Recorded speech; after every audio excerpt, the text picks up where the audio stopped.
ಸಾಲ ಮನ್ನಾ ಪ್ರಣಾಳಿಕೆಗೆ ಮಾತ್ರ ಸೀಮಿತನಾ? ದಿನೇ ದಿನೇ ಬದಲಾಗ್ತಿದೆಯಾ ಸಾಲ ಮನ್ನಾದ ಆಶ್ವಾಸನೆ? ಒಂದು ಕಣ್ಣಿಗೆ ಬೆಣ್ಣೆ ಒಂದು ಕಣ್ಣಿಗೆ ಸುಣ್ಣ ಹಚ್ಚಿದ್ರ ಸಿಎಂ ಕುಮಾರಸ್ವಾಮಿ. ಇದೇ ಹೊತ್ತಿನ ವಿಶೇಷ. ಸಾಲ ಮನ್ನಾ ಯಾರಿಗುಂಟು ಯಾರಿಗಿಲ್ಲ? ನಾನು ಲೋಕೇಶ್ ಹಾಲಹಳ್ಳಿ.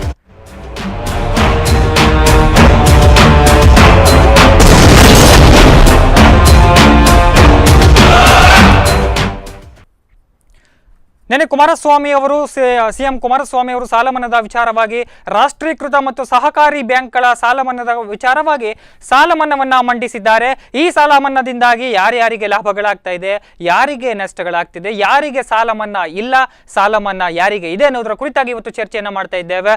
ಈ ಕುರಿತಾಗಿ ಮಾತನಾಡೋದಕ್ಕೆ ನಮ್ಮ ಸ್ಟುಡಿಯೋದಲ್ಲಿ ಇವತ್ತು ಜಾಯ್ನ್ ಆಗಿದ್ದಾರೆ ಜಿಲ್ಲಾ ಪಂಚಾಯತಿ ಮಾಜಿ ಅಧ್ಯಕ್ಷರು ಆದಂತಹ ಕಟಪಾಡಿ ಶಂಕರ್ ಪೂಜಾರಿ ಅವರು. ನಮಸ್ತೆ ಸರ್, ಕಾರ್ಯಕ್ರಮಕ್ಕೆ ಸ್ವಾಗತ ನಿಮಗೆ. ಹಾಗೂ ಜಿಲ್ಲಾ JDS ವಕ್ತಾರರು ಆದಂತಹ ಪ್ರದೀಪ್ ಜಿ ಬೈಲೂರ್ ಅವರು ನಮ್ಮ ಜೊತೆ ಇದ್ದಾರೆ. ತಮಗೂ ಕೂಡ ಕಾರ್ಯಕ್ರಮಕ್ಕೆ ಸ್ವಾಗತ ಸರ್. ನಾನು ಮೊದಲಿಗೆ ಇವರ ಹತ್ರ ಬರ್ತೇನೆ, ಕಟಪಾಡಿ ಶಂಕರ್ ಪೂಜಾರಿ ಅವರ ಹತ್ರ. ಈಗ ಸಾಲ ಮನ್ನಾದ ಕುರಿತಾಗಿ ಈಗಾಗಲೇ ನಿಮಗೆ ವಿಷಯ ತಿಳಿದಿರಬಹುದು. ಸಿಎಂ ಕುಮಾರಸ್ವಾಮಿ ಅವರು ಸಾಲ ಮನ್ನಾವನ್ನ ಮಾಡಿದ್ದಾರೆ. ರಾಷ್ಟ್ರೀಕೃತ ಬ್ಯಾಂಕ್ಗಳನ್ನ ಹೊರತುಪಡಿಸಿ ಈಗ ಸಹಕಾರಿ ಬ್ಯಾಂಕ್ಗಳಿಗೆ ಸಾಲ ಮನ್ನಾ ಘೋಷಣೆಯನ್ನ ಮಾಡಿದ್ದಾರೆ. ಒಟ್ಟಾರೆಯಾಗಿ ಸಾಲ ಮನ್ನಾದ ಕಂಪ್ಲೀಟ್ ಪ್ರೊಸೀಜರ್ಗಳಾದ್ರೂ ಏನು, ಯಾವ ರೀತಿಯಾಗಿ ಸಾಲ ಮನ್ನಾವನ್ನ ಈ ನಿಟ್ಟಿನಲ್ಲಿ ಕುಮಾರಸ್ವಾಮಿ ಅವರು ಪ್ರಸ್ತಾಪಿಸಿದ್ದಾರೆ?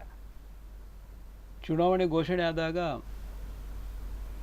ಎಲ್ಲ ರಾಜಕೀಯ ಪಕ್ಷಗಳು ನಾವು ಅಧಿಕಾರಕ್ಕೆ ಬಂದರೆ ಅನೇಕ ವಿಚಾರಗಳನ್ನು ಮಾಡ್ತೇವೆ ಅಂತ ಹೇಳುವಂಥದ್ದು ಒಂದು ವಾಡಿಕೆ. ಅದು ಆ ಪ್ರಕಾರ ಕಾಂಗ್ರೆಸ್ ಕೂಡ ಸಾಲ ಮನ್ನಾದ ಬಗ್ಗೆ ಪ್ರಸ್ತಾಪ ಮಾಡಿತ್ತು. ಕುಮಾರಸ್ವಾಮಿಯವರು ಕೂಡ ಸಾಲ ಮನ್ನಾದ ಬಗ್ಗೆ ಪ್ರಸ್ತಾಪವನ್ನು ಮಾಡಿದರು. BJP ಕೂಡ ಮಾಡಿದೆ. ಒಂದು ರೀತಿ ಆ ಪ್ರಣಾಳಿಕೆಯಲ್ಲಿ ಹಾಕಿದ ಪ್ರಕಾರ ತಾನು ಮುಖ್ಯಮಂತ್ರಿಯಾಗಿ ಪ್ರಮಾಣ ವಚನ ಸ್ವೀಕಾರ ಮಾಡಿದಾಗ ಈ ಚುನಾವಣಾ ಸಂದರ್ಭದಲ್ಲಿ ಹೇಳಿದಂಥ ಒಂದು ಸ್ವರ, ಗಟ್ಟಿ ಸ್ವರ ಆಗ ಬರಲಿಲ್ಲ. ಸ್ವಾಭಾವಿಕವಾಗಿ ಆರ್ಥಿಕ ವಿಚಾರಗಳನ್ನು ಅವಲೋಕನ ಮಾಡಿದಾಗ ಇದು ಸಾಧ್ಯವೇ ಎನ್ನುವಂಥ ಪ್ರಶ್ನಾರ್ಥಕ ಚಿಹ್ನೆ ಕೂಡ ಬಂತು.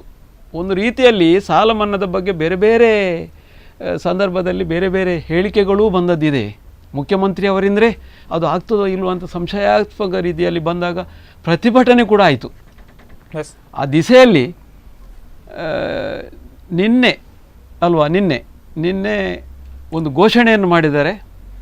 ಇದು ನಾವು ಸರಿಯಾಗಿ ಅರ್ಥೈಸಿಕೊಳ್ಳುವಂಥ ವಿಚಾರ ಏನಂತೇಳಿದರೆ, ಎಲ್ಲ ಸಾಲ ಮನ್ನಾ ಅಲ್ಲ, ರೈತರ ಬೆಳೆ ಸಾಲ ಮನ್ನಾ ಅಂತ ಘೋಷಣೆ ಆಗಿದೆ. ಅದು ಮೊದಲಿಗೆ ಒಂದು ಸಲ ತಾತ್ಕಾಲಿಕ ಘೋಷಣೆ ಅಂತೇಳಿ ಹೇಳ್ಬೋದು. ಮೊದಲಿಗೆ 3/12/2017 ಇದ್ದಂಥ ಸಾಲ ಅಂತೇಳಿ ಆಯಿತು. ನಿನ್ನೆಯ ಒಂದು ಘೋಷಣೆಯಲ್ಲಿ ಮೊನ್ನೆ ಜುಲೈ 10 ಇವತ್ತು ಅಲ್ವಾ, ಆಗಸ್ಟ್ 10 ಜುಲೈ 10ರವರೆಗೆ, ಅಂದರೆ ಹೋದ ಜುಲೈ 10 2018ರವರೆಗೆ ರೈತರ ಸಹಕಾರಿ ಸಂಘಗಳಲ್ಲಿ ತೆಗೆದಂಥ 1 ಲಕ್ಷದವರೆಗಿನ ಬೆಳೆ ಸಾಲ ಮನ್ನಾ ಅಂತೇಳಿ ಇದು ಸ್ಪಷ್ಟ. ಈ ರೀತಿ ಸ್ಪಷ್ಟತೆ ಬೇಕಾಗ್ತದೆ ಅಂತ ಘೋಷಣೆ ಮಾಡಿದ್ದಾರೆ. ಘೋಷಣೆ ಮಾಡಿದರೆ ಇದಕ್ಕೆ ಸಂಪನ್ಮೂಲದ ಹೊಂದಾಣಿಕೆ ಹೇಗೆ ಎನ್ನುವಂಥದ್ದು ಒಂದು ರೀತಿ ನಾವು ಅವಲೋಕನ ಮಾಡಬೇಕಾಗ್ತದೆ. ಅದು ಇನ್ನೂ ವ್ಯವಸ್ಥೆಗಳು ಹಾಕಬೇಕು. ಅದಕ್ಕೆ ಸರಿಯಾದ ವ್ಯವಸ್ಥೆಗಳು ಇಂಟೋ ಇಲ್ವೋ ಅಂತೇಳಿ ಎನ್ನುವಂಥದ್ದು ಒಂದು ಪ್ರಶ್ನಾರ್ಥಕ ಚಿಹ್ನೆ ಇದೆ. ವಿಶೇಷವಾಗಿ ಈ ಸಾಲ ಮನ್ನಾದಿಂದ ಒಟ್ಟು ರೈತರು ಸಹಕಾರಿ ಸಂಘಗಳಲ್ಲಿ ಮಾಡಿದಂಥ ಒಟ್ಟು 22 ಲಕ್ಷ ರೈತರು ನಮ್ಮ ರಾಜ್ಯದಲ್ಲಿ ಒಟ್ಟು ಬೆಳೆ ಸಾಲ 10,734 ಕೋಟಿ ಅಂತೇಳಿ ನಮಗೆ ಒಂದು ಮಾಹಿತಿ ಸಿಗ್ತದೆ. ಹೌದು, ಈ ಪೈಕಿ 20.38 ಲಕ್ಷ ರೈತರು ಸಾಲ ಮನ್ನಾದ ಸೌಲಭ್ಯವನ್ನು ಪಡೆಯಲಿದ್ದಾರೆ. ಒಂದು ಸ್ವಲ್ಪ ಉಳಿತದೆ. ಸಾಲ ಮನ್ನಾ ಆಗಲಿರುವ ಸಾಲ 10,734 ಕೋಟಿಯಲ್ಲಿ 9,448 ಕೋಟಿ ಮನ್ನಾ ಆಗ್ತದೆ ಅಂತೇಳಿ ಒಂದು ಅಂಕಿಅಂಶ ಹೇಳ್ತದೆ. ಈ ರೀತಿ ಅದರಲ್ಲಿ 9,448 ಕೋಟಿಯ ಜೊತೆಗೆ ಹಿಂದಿನ ಸಿದ್ದರಾಮಯ್ಯ ಸರ್ಕಾರ ಘೋಷಣೆ ಮಾಡಿದ ಸಾಲದಲ್ಲಿ 4,000 ಕೋಟಿ ಬಾಕಿ ಇದೆ. ಅದು ಸೇರಿ 13,448 ಕೋಟಿ ರೂಪಾಯಿ ಬೇಕಾಗ್ತದೆ. ಇದರ ಜೊತೆಗೆ ಆ ಮನ್ನಾ ಎನ್ನುವಂಥದ್ದು ಆ ರೈತರು ಪಡೆದಂಥ ಸಾಲದ ಅವಧಿ ಮುಗೀತಾ ಬರುವಾಗ ಒಂದೊಂದೇ ಕಂತು ಪ್ರಕಾರ ಹಂತ ಹಂತವಾಗಿ ಹೋಗ್ತದೆ, ಒಂದೇ ಸಲ ಬರುವುದಿಲ್ಲ. ಆ ಸಾಲದ ಅವಧಿ ಮುಕ್ತಾಯಕ್ಕೆ ಅದು ಮನ್ನಾ ಆಗ್ತದೆ ಎನ್ನುವಂಥದ್ದು ಇದೆ. ನಾನೊಂದು ಸಹಕಾರಿ ಸಂಘದಲ್ಲಿ ಈಗ ಅಧ್ಯಕ್ಷ. ಈ ರೀತಿ ಸ್ವಲ್ಪ ಅಧ್ಯಯನ ಮಾಡಿದ ಪ್ರಕಾರ ಹಿಂದಿನ ಸರ್ಕಾರ ಕೂಡ ಅದು ಆ ಕಾಲಘಟ್ಟಕ್ಕೆ ಸರಿಯಾಗಿ ಆ ಕಂತುಗಳು ಸರಿಯಾಗಿ ಬಂದದ್ದಿಲ್ಲ, ಸ್ವಲ್ಪ ವೇರಿಯೇಷನ್ ಆಗಿ ಆಚೆ ಈಚೆ ಆಗಿ ಬಂದಿದೆ. ಈ ವ್ಯವಸ್ಥೆಯನ್ನು ನಾನು ಕುಮಾರಸ್ವಾಮಿ ಅವರು ವ್ಯವಸ್ಥೆ ಇಲ್ಲದೆ ಇದನ್ನು ಘೋಷಿಸಿದ್ದಾರೆ ಅಂತೇಳಿ ಏಕಾಏಕಿಯಾಗಿ ಹೇಳುವುದಿಲ್ಲ, ರಾಜಕೀಯ ಇಲ್ಲ ಇಲ್ಲಿ. ಖಂಡಿತ. ಆದರೆ ರೈತರಿಗೆ ಆ ಕಾಲಘಟ್ಟಕ್ಕೆ ಸರಿಯಾಗಿ ಅದು ಬರಬೇಕು. ಜೊತೆಗೆ ಯಾವುದೇ ಪತ್ತಿನ ಸಹಕಾರಿ ಸಂಘಕ್ಕೆ ತೊಂದರೆ ಆಗಿದೆ, ಅದು ಕೇಂದ್ರ ಸಹಕಾರಿ ಬ್ಯಾಂಕ್ ಇರ್ಬೋದು, ಪತ್ತಿನ ಸಹಕಾರಿ ಸಂಘ ಆಗಿರ್ಬೋದು, ಅದಕ್ಕೆ ಯಾವುದೇ ಆರ್ಥಿಕ ತೊಂದರೆಗಳಾಗದ ರೀತಿಯಲ್ಲಿ ಸರ್ಕಾರ ಅದನ್ನು ನಿಭಾಯಿಸಬೇಕಂತೇಳಿ ನಾನಿಲ್ಲಿ ಹೇಳಲಿಕ್ಕೆ ಇಚ್ಛೆ ಪಡ್ತೇನೆ. ಎಸ್ ಸರ್, ಈಗ ನಾನು ಪ್ರದೀಪ್ ಅವ್ರ ಹತ್ರ ಬರ್ತೇನೆ. ಸರ್, ಈಗಾಗಲೇ ನೀವು ನೋಡಿದ್ದೀರಿ ರೈತರ ಸಾಲ ಮನ್ನಾವನ್ನ ಘೋಷಣೆಯನ್ನ ಮಾಡಿದ್ದಾರೆ ಸಿಎಂ ಕುಮಾರಸ್ವಾಮಿ ಅವರು.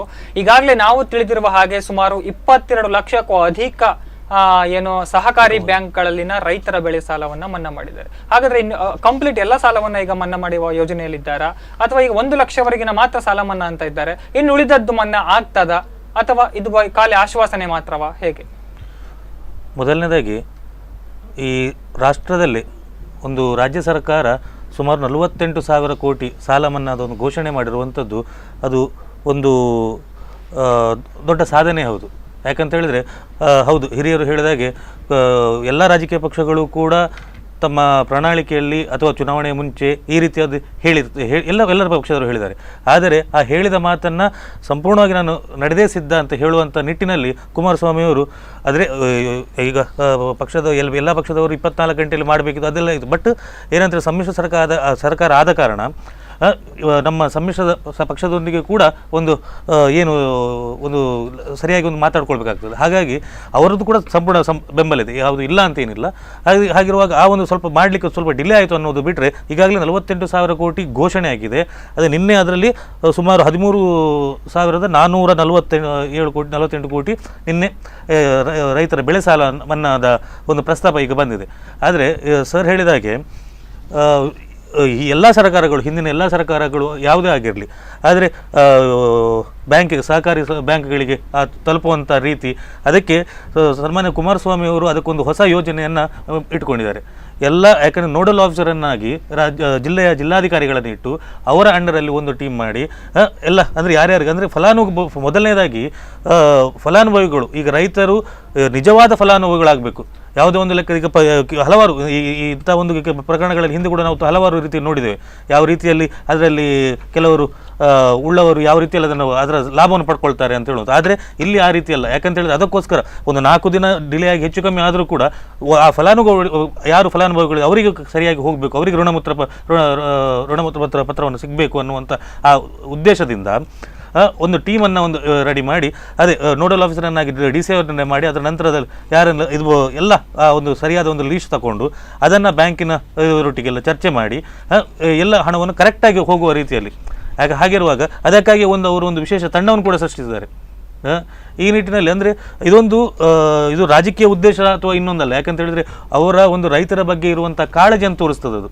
ಯಾಕಂತ ಹೇಳಿದರೆ ಇಷ್ಟೇ ಅಲ್ಲ, ಯಾಕಂತ ಹೇಳಿದ್ರೆ ಒಮ್ಮೆ ಸಾಲ ಮನ್ನಾ ಮಾಡುವಂಥದ್ದು ದೊಡ್ಡದಲ್ಲ. ಸಾಲ ಮನ್ನಾ ಆದ ಮೇಲೆ ಪುನಃ ಆ ರೈತ ಸಾಲ ಮನ್ನಾದ ಇನ್ನೊಂದು ಗುಂಡಿಗೆ ಬೀಳಬಾರ್ದು. ಆ ರೀತಿಯಲ್ಲಿ ಏನು ಮಾಡಬೇಕು, ಅದಕ್ಕೆ ಈಗ ನಿನ್ನೆ ಕೂಡ ಇದು ಇಸ್ರೇಲ್ ಮಾದರಿಯಲ್ಲಿ ಹೊಸ ಕೃಷಿ ನೀತಿಯನ್ನು ತಂದಿದ್ದಾರೆ. ಅದಕ್ಕೆ ಈಗ ಮೊನ್ನೆ ಬಜೆಟಲ್ಲಿ ಕೂಡ ಕೆಲವೊಂದು ಸುಮಾರು ನನಗೆ ತಿಳಿದ ಮಟ್ಟಿಗೆ 5,000 ಎಕರೆ ಏನೋ ಅದಕ್ಕೆ ನೋಟಿಫಿಕೇಶನ್ ಮಾಡಿ ಅಲ್ಲಿ ಹೊಸ ಒಂದು ನೀತಿಯಲ್ಲಿ ಇದು ಮಾಡುವಂಥದ್ದು. ಹೀಗೆ ಅಂದರೆ ನಮ್ಮದು ಕೃಷಿ ನಮ್ಮ ರೈತಪರ ಸರ್ಕಾರ ಎಲ್ಲ ರೀತಿಯಲ್ಲಿ ನಮ್ಮ ರೈತರಿಗೆ ಋಣಮುಕ್ತ ಪತ್ರವನ್ನು ತಲುಪುವವರೆಗೆ ನಮ್ಮ CM ಅವರು ವಿರಮಿಸುವುದಿಲ್ಲ. ಅದರ ಬಗ್ಗೆ ಯಾವುದೇ ರೀತಿಯ ಒಂದು ಸಂದೇಹ ಬೇಡ. ಈಗಾಗಲೇ ನೀವು ನೋಡಿರ್ಬೋದು, ಈ ಬಗ್ಗೆ ಕುಮಾರಸ್ವಾಮಿ ಅವರು ಮುಂಚೆನೆ ಆಶ್ವಾಸನೆಯನ್ನ ಕೊಟ್ಟಿದ್ರು. ನಾನು CM ಆದ 24 ಗಂಟೆಗಳಲ್ಲಿ ರೈತರ ಹೇಳಿಕೆಗಳನ್ನ ಕೊಟ್ಟಿದ್ರು ಚುನಾವಣಾ ಪೂರ್ವದಲ್ಲಿ.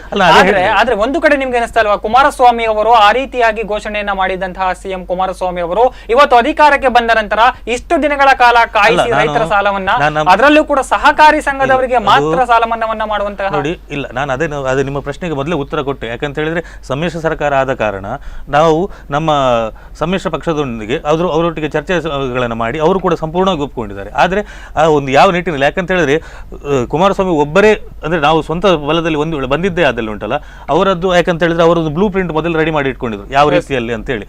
ಆದರೆ ಈಗ ಏನಾಗ್ತದೆ ಅಂತ ಹೇಳಿದ್ರೆ ಸಮ್ಮಿಶ್ರ ಸರ್ಕಾರ ಆದ ಕಾರಣ ಕೆಲವು ಇಲಾಖೆಗಳು, ಕೆಲ ಸಚಿವಾಲಯಗಳು ಆಚೀಚೆ ಇದಾಗುವ ಕಾರಣ, ಹಾಗಿರುವಾಗ ಎಲ್ಲ ಒಂದು ತಾನೇ ಏನು ಹೇಳ್ತಾನೆ ಅದೆಲ್ಲ ಹಿಡಿತವನ್ನ ಅಲ್ಲಿ ಇಟ್ಕೊಳ್ಳಿಕ್ಕೆ ಆಗುದಿಲ್ಲ, ಗೊತ್ತಾಯ್ತಾ? ಹಾಗಿರುವಾಗ ಈಗ ನಮ್ಮ ಇದಕ್ಕೆ ಏನು ಬರ್ತದೆ, ಅದರಲ್ಲಿ ಯಾವ ರೀತಿಯ ಹಣವನ್ನು ಹೊಂದಾಯಿಸಬೇಕು, ಯಾವ ಇದಕ್ಕೀಗ ಮಾಡ್ಕೊಂಡು ಹೋಗಬೇಕು, ಅದನ್ನ ನಾವು ಸರಿಯಾಗಿ ನೋಡಿಕೊಂಡು ಮಾಡುವಂತ ಒಂದು ಕೆಲಸ ಕಾರ್ಯಗಳನ್ನು ಅವರು ಮಾಡಿದ್ದಾರೆ. ಹಾಗಾದ್ರೆ ಈಗ ಈ ಸಾಲ ಮನ್ನಾದಿಂದ ಯಾರ್ಯಾರಿಗೆ ಲಾಭಗಳಿವೆ? ಅಲ್ಲ, ಎಲ್ಲ ಜನಸಾಮಾನ್ಯರಿಗೆ, ಎಲ್ಲ ರೈತಾಪಿ ವರ್ಗದವರಿಗೆ, ರೈತಾಪಿ ವರ್ಗದವರಲ್ಲಿ ಕೂಡ ಈಗ ಮೊದಲನೇದಾಗಿ ಈಗ ಬೆಳೆ ಸಾಲವನ್ನು ಮನ್ನಾವನ್ನು ಮಾಡಿದ್ದಾರೆ. ಇನ್ನು ಮುಂದಿನ ದಿನಗಳಲ್ಲಿ, ಯಾಕಂತ ಹೇಳಿದ್ರೆ ಅವರು ನೋಡಿ, ಒಂದು ಮಾತು ವಿಧಾನಸಭೆಯಲ್ಲಿ ಒಂದು ಕಲಾಪದಲ್ಲಿ ಒಂದು ಮಾಡಿ ಅದನ್ನು, ಯಾಕಂದ್ರೆ ಅದು ಒಂದು ರೆಕಾರ್ಡೆಡ್ ಅದು, ಯಾಕಂತ ಹೇಳಿದ್ರೆ ಈಗ ಇವತ್ತಲ್ಲ ಇನ್ನು 10-100 ವರ್ಷ ಬಿಟ್ಟು ತೆಗೆದ್ರು ಕೂಡ ಇದಿರ್ತದೆ. ಯಾಕಂದ್ರೆ ಅಷ್ಟೊಂದು, ಯಾಕಂದ್ರೆ ಆ ವ್ಯಾಲಿಡ್ ಆಗಿರ್ತದೆ. ಅಲ್ಲಿ ಅವತ್ತು ಬಜೆಟ್ ಅಧಿವೇಶನ ನಂತರ ಬಜೆಟ್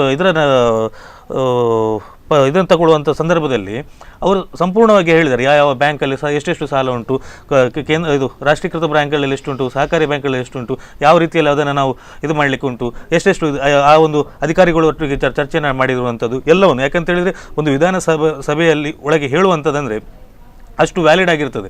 ನಾಳೆ ಅವರು ಇದು ಮಾಡಿ ಹಿಟ್ ಆ್ಯಂಡ್ ರನ್ ಕೇಸ್ ಮಾಡಲಿಕ್ಕೆ ಆಗೋದಿಲ್ಲ.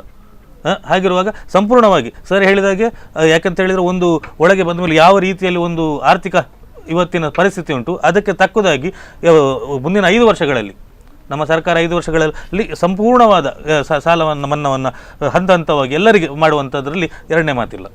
ಬೆಳೆ ಸಾಲ ಮನ್ನಾವನ್ನ ಕೂಡ ಈಗ ಸಂಪೂರ್ಣವಾಗಿ ಸಾಲ ಮನ್ನಾ ಮಾಡಿಲ್ಲ ಸಿಎಂ ಕುಮಾರಸ್ವಾಮಿ. ಅದೇ ಹೇಳಿದಲ್ಲ, ಈಗಿರುವಂತ ಇದರಲ್ಲಿ, ಯಾಕಂತ ಹೇಳಿದ್ರೆ ಹಿಂದಿನ ಸರ್ಕಾರ 4,000 ಚಿಲ್ಲರೆ ಕೋಟಿ ಪೆಂಡಿಂಗ್ ಉಂಟು. ಈಗ ಹೊಸದಾಗಿ ಈಗ 22 ಲಕ್ಷ ಅವರಿಗೆ. ಈಗ ಇಲ್ಲಿ ನಾವು ಅರ್ಥ ಮಾಡಿಕೊಳ್ಳುವಂಥದ್ದು ಪ್ರಮುಖ ವಿಷಯ ಅಂತ ಹೇಳಿದರೆ ಏನಂತ ಹೇಳಿದರೆ, ಇಲ್ಲಿ ಕೃಷಿ ಪತ್ತಿನ ಸಹಕಾರಿ ಸಂಘಗಳ ಬೆಳೆ ಸಾಲ ಮಾತ್ರ ಅಂತೇಳಿ ಇಲ್ಲಿ ಬರ್ತದೆ. ಈಗ ಅದನ್ನು ದುರುಪಯೋಗ ಪಡಿಸಿಕೊಳ್ಳುವ ದಿಸೆಯಲ್ಲಿ ಈ ಕಾನೂನನ್ನು ಬಹಳ ಸ್ವಲ್ಪ DC ಲೆವೆಲ್ಗೆ ಕೊಂಡೋಗುವಂಥದ್ದೆಲ್ಲ ಬರ್ತದೆ. ಇಲ್ಲಿ ನಾವು ಆಲೋಚನೆ ಮಾಡುವಂಥದ್ದು ಇಡೀ ರಾಜ್ಯದಲ್ಲಿ ಅಥವಾ ಉತ್ತರ ಕರ್ನಾಟಕ, ಮಂಡ್ಯ, ಮೈಸೂರು ಇಲ್ಲಿ ಎಲ್ಲ ಲೆಕ್ಕಕ್ಕಿಂತ ಜಾಸ್ತಿ, 1 ಲಕ್ಷಕ್ಕಿಂತ ಹೆಚ್ಚು ಆ ರೀತಿ ಇದ್ದು ಮಿಸ್ಯೂಸ್ ಆಗುವಂಥ ಅವಕಾಶ ಇದ್ದರೆ, ನಾನು ನಮ್ಮ ಕರಾವಳಿ ಜಿಲ್ಲೆಗಳಿಗೆ ಬಂದರೆ ನಾವು ಇಲ್ಲಿ ಹೇಳಲೇಬೇಕಾಗ್ತದೆ. ಖಂಡಿತ ಅದಕ್ಕೆ ಒಂದಷ್ಟು ಕಾನೂನನ್ನು ತುರುಕಿಸಿಕೊಂಡು ಮಾಡಿದರೆ ಅದು ಸಿಗುವಂಥದ್ದು ಸಿಗದ ಹಾಗೆ ಆಗುವಂಥ ಪರಿಸ್ಥಿತಿ ಬರುವಂಥದ್ದು ಒಂದು ಯೋಚನೆ ಮಾಡಬೇಕಾಗ್ತದೆ. ನಾನು ಸರ್ಕಾರಕ್ಕೆ ಇದನ್ನು ಹೇಳಲಿಕ್ಕೆ ಇಚ್ಛೆ ಪಡ್ತೇನೆ. ಇಲ್ಲಿ ದುರುಪಯೋಗ ಕಡಿಮೆ. ಯಾಕೆಂತೇಳಿ ನಮ್ಮ ಜಿಲ್ಲೆಗೆ ಹೋಲಿಸಿದರೆ ಉಡುಪಿ ಜಿಲ್ಲೆಯಲ್ಲಿ 190 ಕೋಟಿ ರೂಪಾಯಿ ಸಾಲ ಒಟ್ಟು ಉಡುಪಿ ಜಿಲ್ಲೆಯಲ್ಲಿ, ದಕ್ಷಿಣ ಕನ್ನಡ ಜಿಲ್ಲೆಯಲ್ಲಿ 804 ಕೋಟಿ ರೂಪಾಯಿ ಸಾಲ ನಮಗೆ ಕಾಣ್ತದೆ ಸಹಕಾರಿ ಬ್ಯಾಂಕುಗಳಲ್ಲಿ. ಸಹಕಾರಿ ಬ್ಯಾಂಕ್, ವ್ಯವಸಾಯ ಸೇವಾ ಸಹಕಾರಿ ಸಂಘ, ಅದು ಕೂಡ ಬೇರೆ ಬೇರೆ ಸಹಕಾರಿ ಇನ್ಸ್ಟಿಟ್ಯೂಷನ್ನಲ್ಲಿ ಈ ಸಾಲ ಇಲ್ಲ.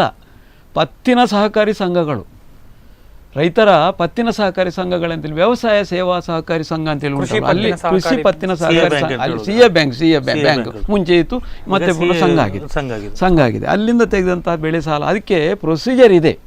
ಅದಕ್ಕೆ ಮೂಲವಾಗಿ ಪ್ರೊಸೀಜರ್ ಏನಂತ ಹೇಳಿದರೆ, ಈಗ ಕೃಷಿ ವಿಚಾರಕ್ಕೆ ಹೋದಾಗ ಫರ್ಟಿಲೈಸರ್ಸು ಇದು ಏನಾದರೂ ಕೊಡೋದಾದರೆ 1.5 ಎಕರೆ ಕೇಳ್ತಾರೆ ಇಲಾಖೆಗಳಲ್ಲಿ. ಇದಕ್ಕೆ ಕನಿಷ್ಠ ಪಕ್ಷ 25 ಸೆನ್ಸ್ ಅಂದರೆ 1/4 ಎಕರೆ ಕೃಷಿ ಭೂಮಿ ಹೊಂದಿದವ ಕೃಷಿ ಬೆಳೆಸಿದ್ದಿದ್ರೆ, ತೆಂಗು, ಕಂಗು ಒಟ್ಟಿಗೆ ಒಂದು 62-70ರಷ್ಟು ಇದಕ್ಕೆ ಸಾಲ ಸಿಗುವಂಥದ್ದಿದೆ. ಏನಂದರೆ ತಾಳೆ ಮರ, ಕಂಗು, ತೆಂಗು, ಈಚಲು, ಮಲ್ಲಿಗೆ ಗಿಡ, ಭತ್ತ ಇತ್ಯಾದಿ ಒಂದು 72 ವಿಚಾರಗಳಿಗೆ ಅದು ಸಿಗ್ತದೆ. 72 ಬೆಳೆಗಳಿಗೆ ಸಿಗ್ತದೆ. ಅದಕ್ಕೆ ಕೆಲಸ ಇದೆ. ಏನಂತ ಹೇಳಿದರೆ, ಆ ರೈತ 25 ಸೆನ್ಸ್ ಅಂತ ಹೇಳಿದರೆ 1/4 ಎಕರೆಯಿಂದ ಪ್ರಾರಂಭ ಆಗ್ತದೆ. ರೈತ ಹೊಂದಿದಂಥ ಕೃಷಿ ಭೂಮಿಯಲ್ಲಿ ತಾನು ಬೆಳೆಸುವ ಬೆಳೆ ಅದನ್ನು ಮೆನ್ಷನ್ ಮಾಡಿ NCS ಅಂತೇಳಿ ಮಾಡಿ ಕಳಿಸ್ಲಿಕ್ಕೆ ಉಂಟು. ಒಂದು ಕ್ರಮಿಕ ಪತ್ತಿನ ಯಾದಷ್ಟು ಆ ರೈತನಿಗೆ ಸಾಲ ಎಷ್ಟು ಮಿತಿಯಲ್ಲಿ ಕೊಡ್ಬೋದು ಎನ್ನುವುದಕ್ಕೆ ಒಂದು ಕ್ರಮ ಇದೆ. ಅದಕ್ಕೆಲ್ಲ DCC ಬ್ಯಾಂಕಿನ ಸೂಪರ್ವೈಸರ್ ಬಂದು ಅದು ಆ ಕೆಲಸವನ್ನು ಮಾಡುವಂಥದ್ದು ವ್ಯವಸ್ಥಿತವಾಗಿ ಅದನ್ನು ಮಾಡ್ತಾರೆ. ಆ ರೀತಿ ಒಬ್ಬ ರೈತನಿಗೆ 25 ಸೆನ್ಸ್ ಇದೆ, ಒಂದು 30,000 ರೂಪಾಯಿ ತೆಗೆಯುವಂಥ ಅವಕಾಶ ಇರ್ತದೆ, ಹೆಚ್ಚು ಕಡಿಮೆ ಅಷ್ಟೇ. ಆ ರೀತಿಯಲ್ಲಿ ಹೋಗ್ತದೆ ಅದು. ಆ ರೀತಿ ಹೋದಾಗ ಅಲ್ಲಿ ದುರುಪಯೋಗ ಅನ್ನುವಂಥದ್ದಿಲ್ಲ. ಇಲ್ಲಿ ನಮ್ಮ ಜಿಲ್ಲೆಗೆ ಹೋಲಿಸಿದರೆ ಇದನ್ನು ಆ ವ್ಯವಸ್ಥೆಯಲ್ಲೇ ಹೋಗಬೇಕು. ಸಹಕಾರಿ ಸಂಘದಲ್ಲಿ ಹೆಚ್ಚು ಫ್ರಾಡ್ ಈ ವಿಷಯದಲ್ಲಿ ಆಗುವಂಥದ್ದು ಕಾಣೋದಿಲ್ಲ. ಯೋಚನೆ ಮಾಡಿಕೊಳ್ಬೇಕಾಗ್ತದೆ. ಜನರಿಗೆ ತೊಂದರೆ ಮಾಡುವಂಥ ಒಂದಷ್ಟು ಏನು ಟೆಕ್ನಿಕಲ್ ತಾಂತ್ರಿಕ ವಿಚಾರಗಳನ್ನು ತಂದು ಹೇಳಿದ್ ನಾನು. ಅಂದರೆ ಇದು ಏನಾಗ್ತದೆ ಅಂತ ಹೇಳಿದ್ರೆ, ಈ ಒಂದು ನೀವು ಹೇಳಿದಾಗೆ ನಮ್ಮ ಈ ಕರಾವಳಿ ಜಿಲ್ಲೆಗಳಲ್ಲಿ ನಾವು ಇವನ್ ಇಲ್ಲಿ ಸಾಲದ ಇದು ಕೂಡ ತುಂಬಾ ಕಡಿಮೆ, ತುಂಬಾ ಕಡಿಮೆ. ಯಾಕಂತ ಹೇಳಿದ್ರೆ ನಾವು ಇದು ಮಾಡುವಾಗ, ಯಾಕಂದ್ರೆ ಇಲ್ಲಿಯ ಜನರು ಅದಕ್ಕೊಂದು 2-3 ಕಾರಣ ಉಂಟು. ಯಾಕಂತ ಹೇಳಿದ್ರೆ ನಮ್ಮ ಬೇರೆ ಭಾಗದ ಜಿಲ್ಲೆಗಳಿಗೆ ಹೋಲಿಕೆ ಮಾಡಿದ್ರೆ ಅಲ್ಲಿ ಬರಗಾಲ ತಾಂಡವಾಡ್ತಾ ಉಂಟು. ಆದ್ರೆ ಇಲ್ಲಿ ನಮಗೆ ಡಿಫರೆನ್ಸ್ ಆಫ್ ನಮಗೆ 1 ಲಕ್ಷಕ್ಕಿಂತ ಅಧಿಕ ಅವರಿಗಂದ್ರೆ 1 ಅಲ್ಲ 2 ಅಲ್ಲ 3 ವರ್ಷ ಬರಗಾಲ ಬಂದಾಗ ಅದೇ ಲೋನ್ಸ್ ಕಂಟಿನ್ಯೂಯೇಷನ್ ಆಗುವಂತ ಒಂದು ಹಲವಾರು ಪ್ರಕರಣಗಳುಂಟು. ಅಲ್ಲಿ ಇರುವಾಗ ನಾನು ಹೇಳುವಂಥದ್ದು, ಇಲ್ಲಿ ನಮ್ಮ ಉಡುಪಿ ಭಾಗಕ್ಕೆ ಮತ್ತು ನಮ್ಮ ಮಂಗಳೂರು ಭಾಗಕ್ಕೆ ಬಂದರೆ ಇಲ್ಲಿ ನಮಗೆ ಅಷ್ಟು ಬರಗಾಲದ ಪ್ರಮೇಯ ಇವತ್ತಿನವರೆಗೆ ಬರಲಿಲ್ಲ. ಅಂದರೆ ಮಳೆಯಲ್ಲಿ ಸ್ವಲ್ಪ ಈ ಸಲ ಒಂದು ಸಮೃದ್ಧವಾಗಿದ್ದರೆ ಅದು ಕಳೆದ ಬಾರಿ ಸ್ವಲ್ಪ ಕಮ್ಮಿ ಆಗಿರ್ತಿದ್ರು ಕೂಡ ನಮ್ಮ ಪರಿಸ್ಥಿತಿ ಒಂದು ಲೆವೆಲಲ್ಲಿ ಅಂದರೆ ಮ್ಯಾಚಬಲ್ ಹಾಗಿರ್ತಿತ್ತು. ಹಾಗಿರುವಾಗ ಇಲ್ಲಿಯ ರೈತರಿಗೆ ಅಂಥ ಒಂದು ಅಂದರೆ ಬೇರೆ ನಾವು ಕಂಪೇರ್ ಮಾಡಿದರೆ ಬೇರೆ ಈಗ ನಾವು ಗದಗ ಆ ಸೈಡಿನ ಎಲ್ಲ ರೈತರನ್ನು ಕಂಪೇರ್ ಮಾಡಿದರೆ ಅವರಿಗಿಂತ ನಾವು ಒಳ್ಳೆಯ ಸ್ಥಾನದಲ್ಲಿದ್ದೇವೆ. ಆದರೆ ನಾನು ಇನ್ನೊಂದು ಹೇಳೋದು ಸರ್ ಹೇಳಿದ್ದಕ್ಕೆ, ಈಗ ನೋಡಲ್ ಆಫೀಸರನ್ನು ಯಾಕೆ ಮಾಡುವುದು ಅಂತ ಹೇಳಿದರೆ ಎಲ್ಲ ಒಂದು ಈ ಒಂದು ಈ ಕಾನೂನು ರೀತಿಯಲ್ಲೇ, ಯಾಕಂತ ಹೇಳಿದರೆ ಎಷ್ಟೋ ಬಾರಿ ಯಾರಿಗೆ ಹೋಗಬೇಕು ಅದು ಅವರಿಗೆ ಹೋಗಿರುವುದಿಲ್ಲ. ಯಾರು ಒಬ್ಬ ನಿಜವಾಗಿ ಕಷ್ಟದಲ್ಲಿರುವಂಥ ಒಬ್ಬ ರೈತ ಆದರೆ ಆತನ ಬೇರೆ ಹೆಸರಲ್ಲಿ 10 ರೈತರ ಹೆಸರಲ್ಲಿ ಆಗಿರುವಂಥದ್ದು ಹಲವಾರು ಉದಾಹರಣೆಗಳಾಗಿವೆ. ಹಾಗಿರುವಾಗ ಅದಕ್ಕೋಸ್ಕರ ಇದು ನಾವು ಒಂದು ಜಿಲ್ಲೆಗೆ ಸೀಮಿತ ಮಾಡಿ ಅಥವಾ ಅದನ್ನು ಮಾಡಲಿಕ್ಕೆ ಸ್ವಲ್ಪ ಕಷ್ಟ ಆಗ್ತದೆ.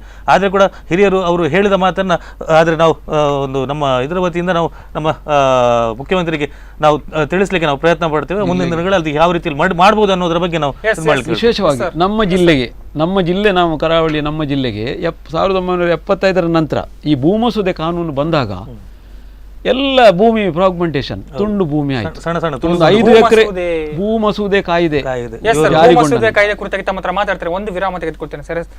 ರೈತರ ಸಾಲ ಮನ್ನಾದ ವಿಚಾರವಾಗಿ ಇವತ್ತು ನಾವು ಚರ್ಚೆಯನ್ನ ಮಾಡ್ತಾ ಇದ್ದೇವೆ. ಸಿಎಂ ಕುಮಾರಸ್ವಾಮಿ ಅವರು ಹೊರಡಿಸಿರುವಂತಹ 1 ಲಕ್ಷ ಸಾಲ ಮನ್ನಾ ರೈತರ ಈಗ ಏನಾಗಿದೆ, ರಾಷ್ಟ್ರೀಕೃತ ಬ್ಯಾಂಕ್ಗಳನ್ನ ಹೊರತುಪಡಿಸಿ ಸಹಕಾರಿ ಬ್ಯಾಂಕ್ಗಳಿಂದ ಬೆಳೆ ಸಾಲವನ್ನ ಮನ್ನಾ ಮಾಡಿರ್ತಕ್ಕಂಥದ್ದು. ಈ ಕುರಿತಾಗಿ ಹೆಚ್ಚಿನ ಅಪ್ಡೇಟ್ಸ್ ಅನ್ನ ಕೊಡ್ತೇವೆ. ಒಂದು ಪುಟ್ಟ ವಿರಾಮ, ಬೇಗ ವಾಪಸ್ ಬರ್ತೇನೆ.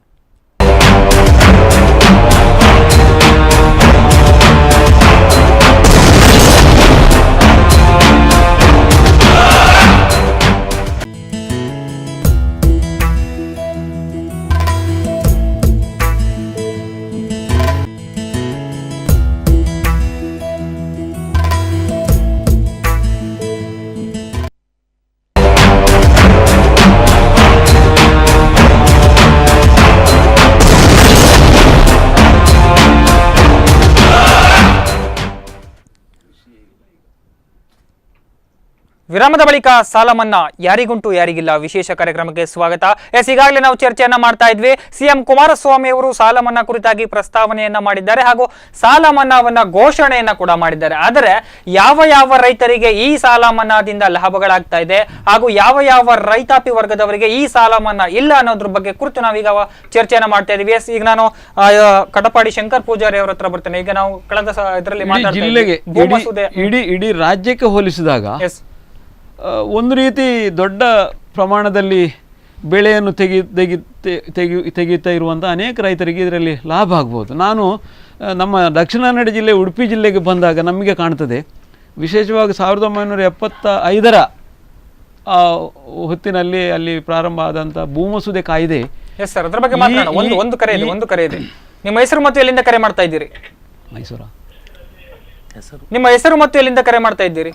ನಾನು ಕಾರ್ಕಳದಿಂದ ಅಶೋಕ್ ಅಂತ ಹೇಳಿ. ಅಶೋಕ್ ಅವರು ಹೇಳಿ, ಸಾಲ ಮನ್ನಾದ ಕುರಿತಾಗಿ ಇವತ್ತು ಕಾರ್ಯಕ್ರಮವನ್ನು ಮಾಡ್ತಾ ಇದ್ದೇವೆ. ಇವತ್ತು ನಮ್ಮ ಜೊತೆ ಇಬ್ಬರು ಅತಿಥಿಗಳಿದ್ದಾರೆ. ಏನ್ ಹೇಳ್ತೀರಾ ಸರ್ ಈ ಬಗ್ಗೆ? ಅದೇ ಒಂದು ಎಲ್ಲ ವಿಷಯಗಳೆಲ್ಲ ಸಮಸ್ಯೆ ಎಲ್ಲ ಗೊಂದಲದಲ್ಲಿದೆ ನಮ್ಗೆ. ಅಂದ್ರೆ ಮೊನ್ನೆ ಕಾರ್ಕಳ ಇದು ಬ್ಯಾಂಕಿನಿಂದ ಇದು ಲೆಟರ್ ಕಳಿಸಿದ್ದಾರೆ.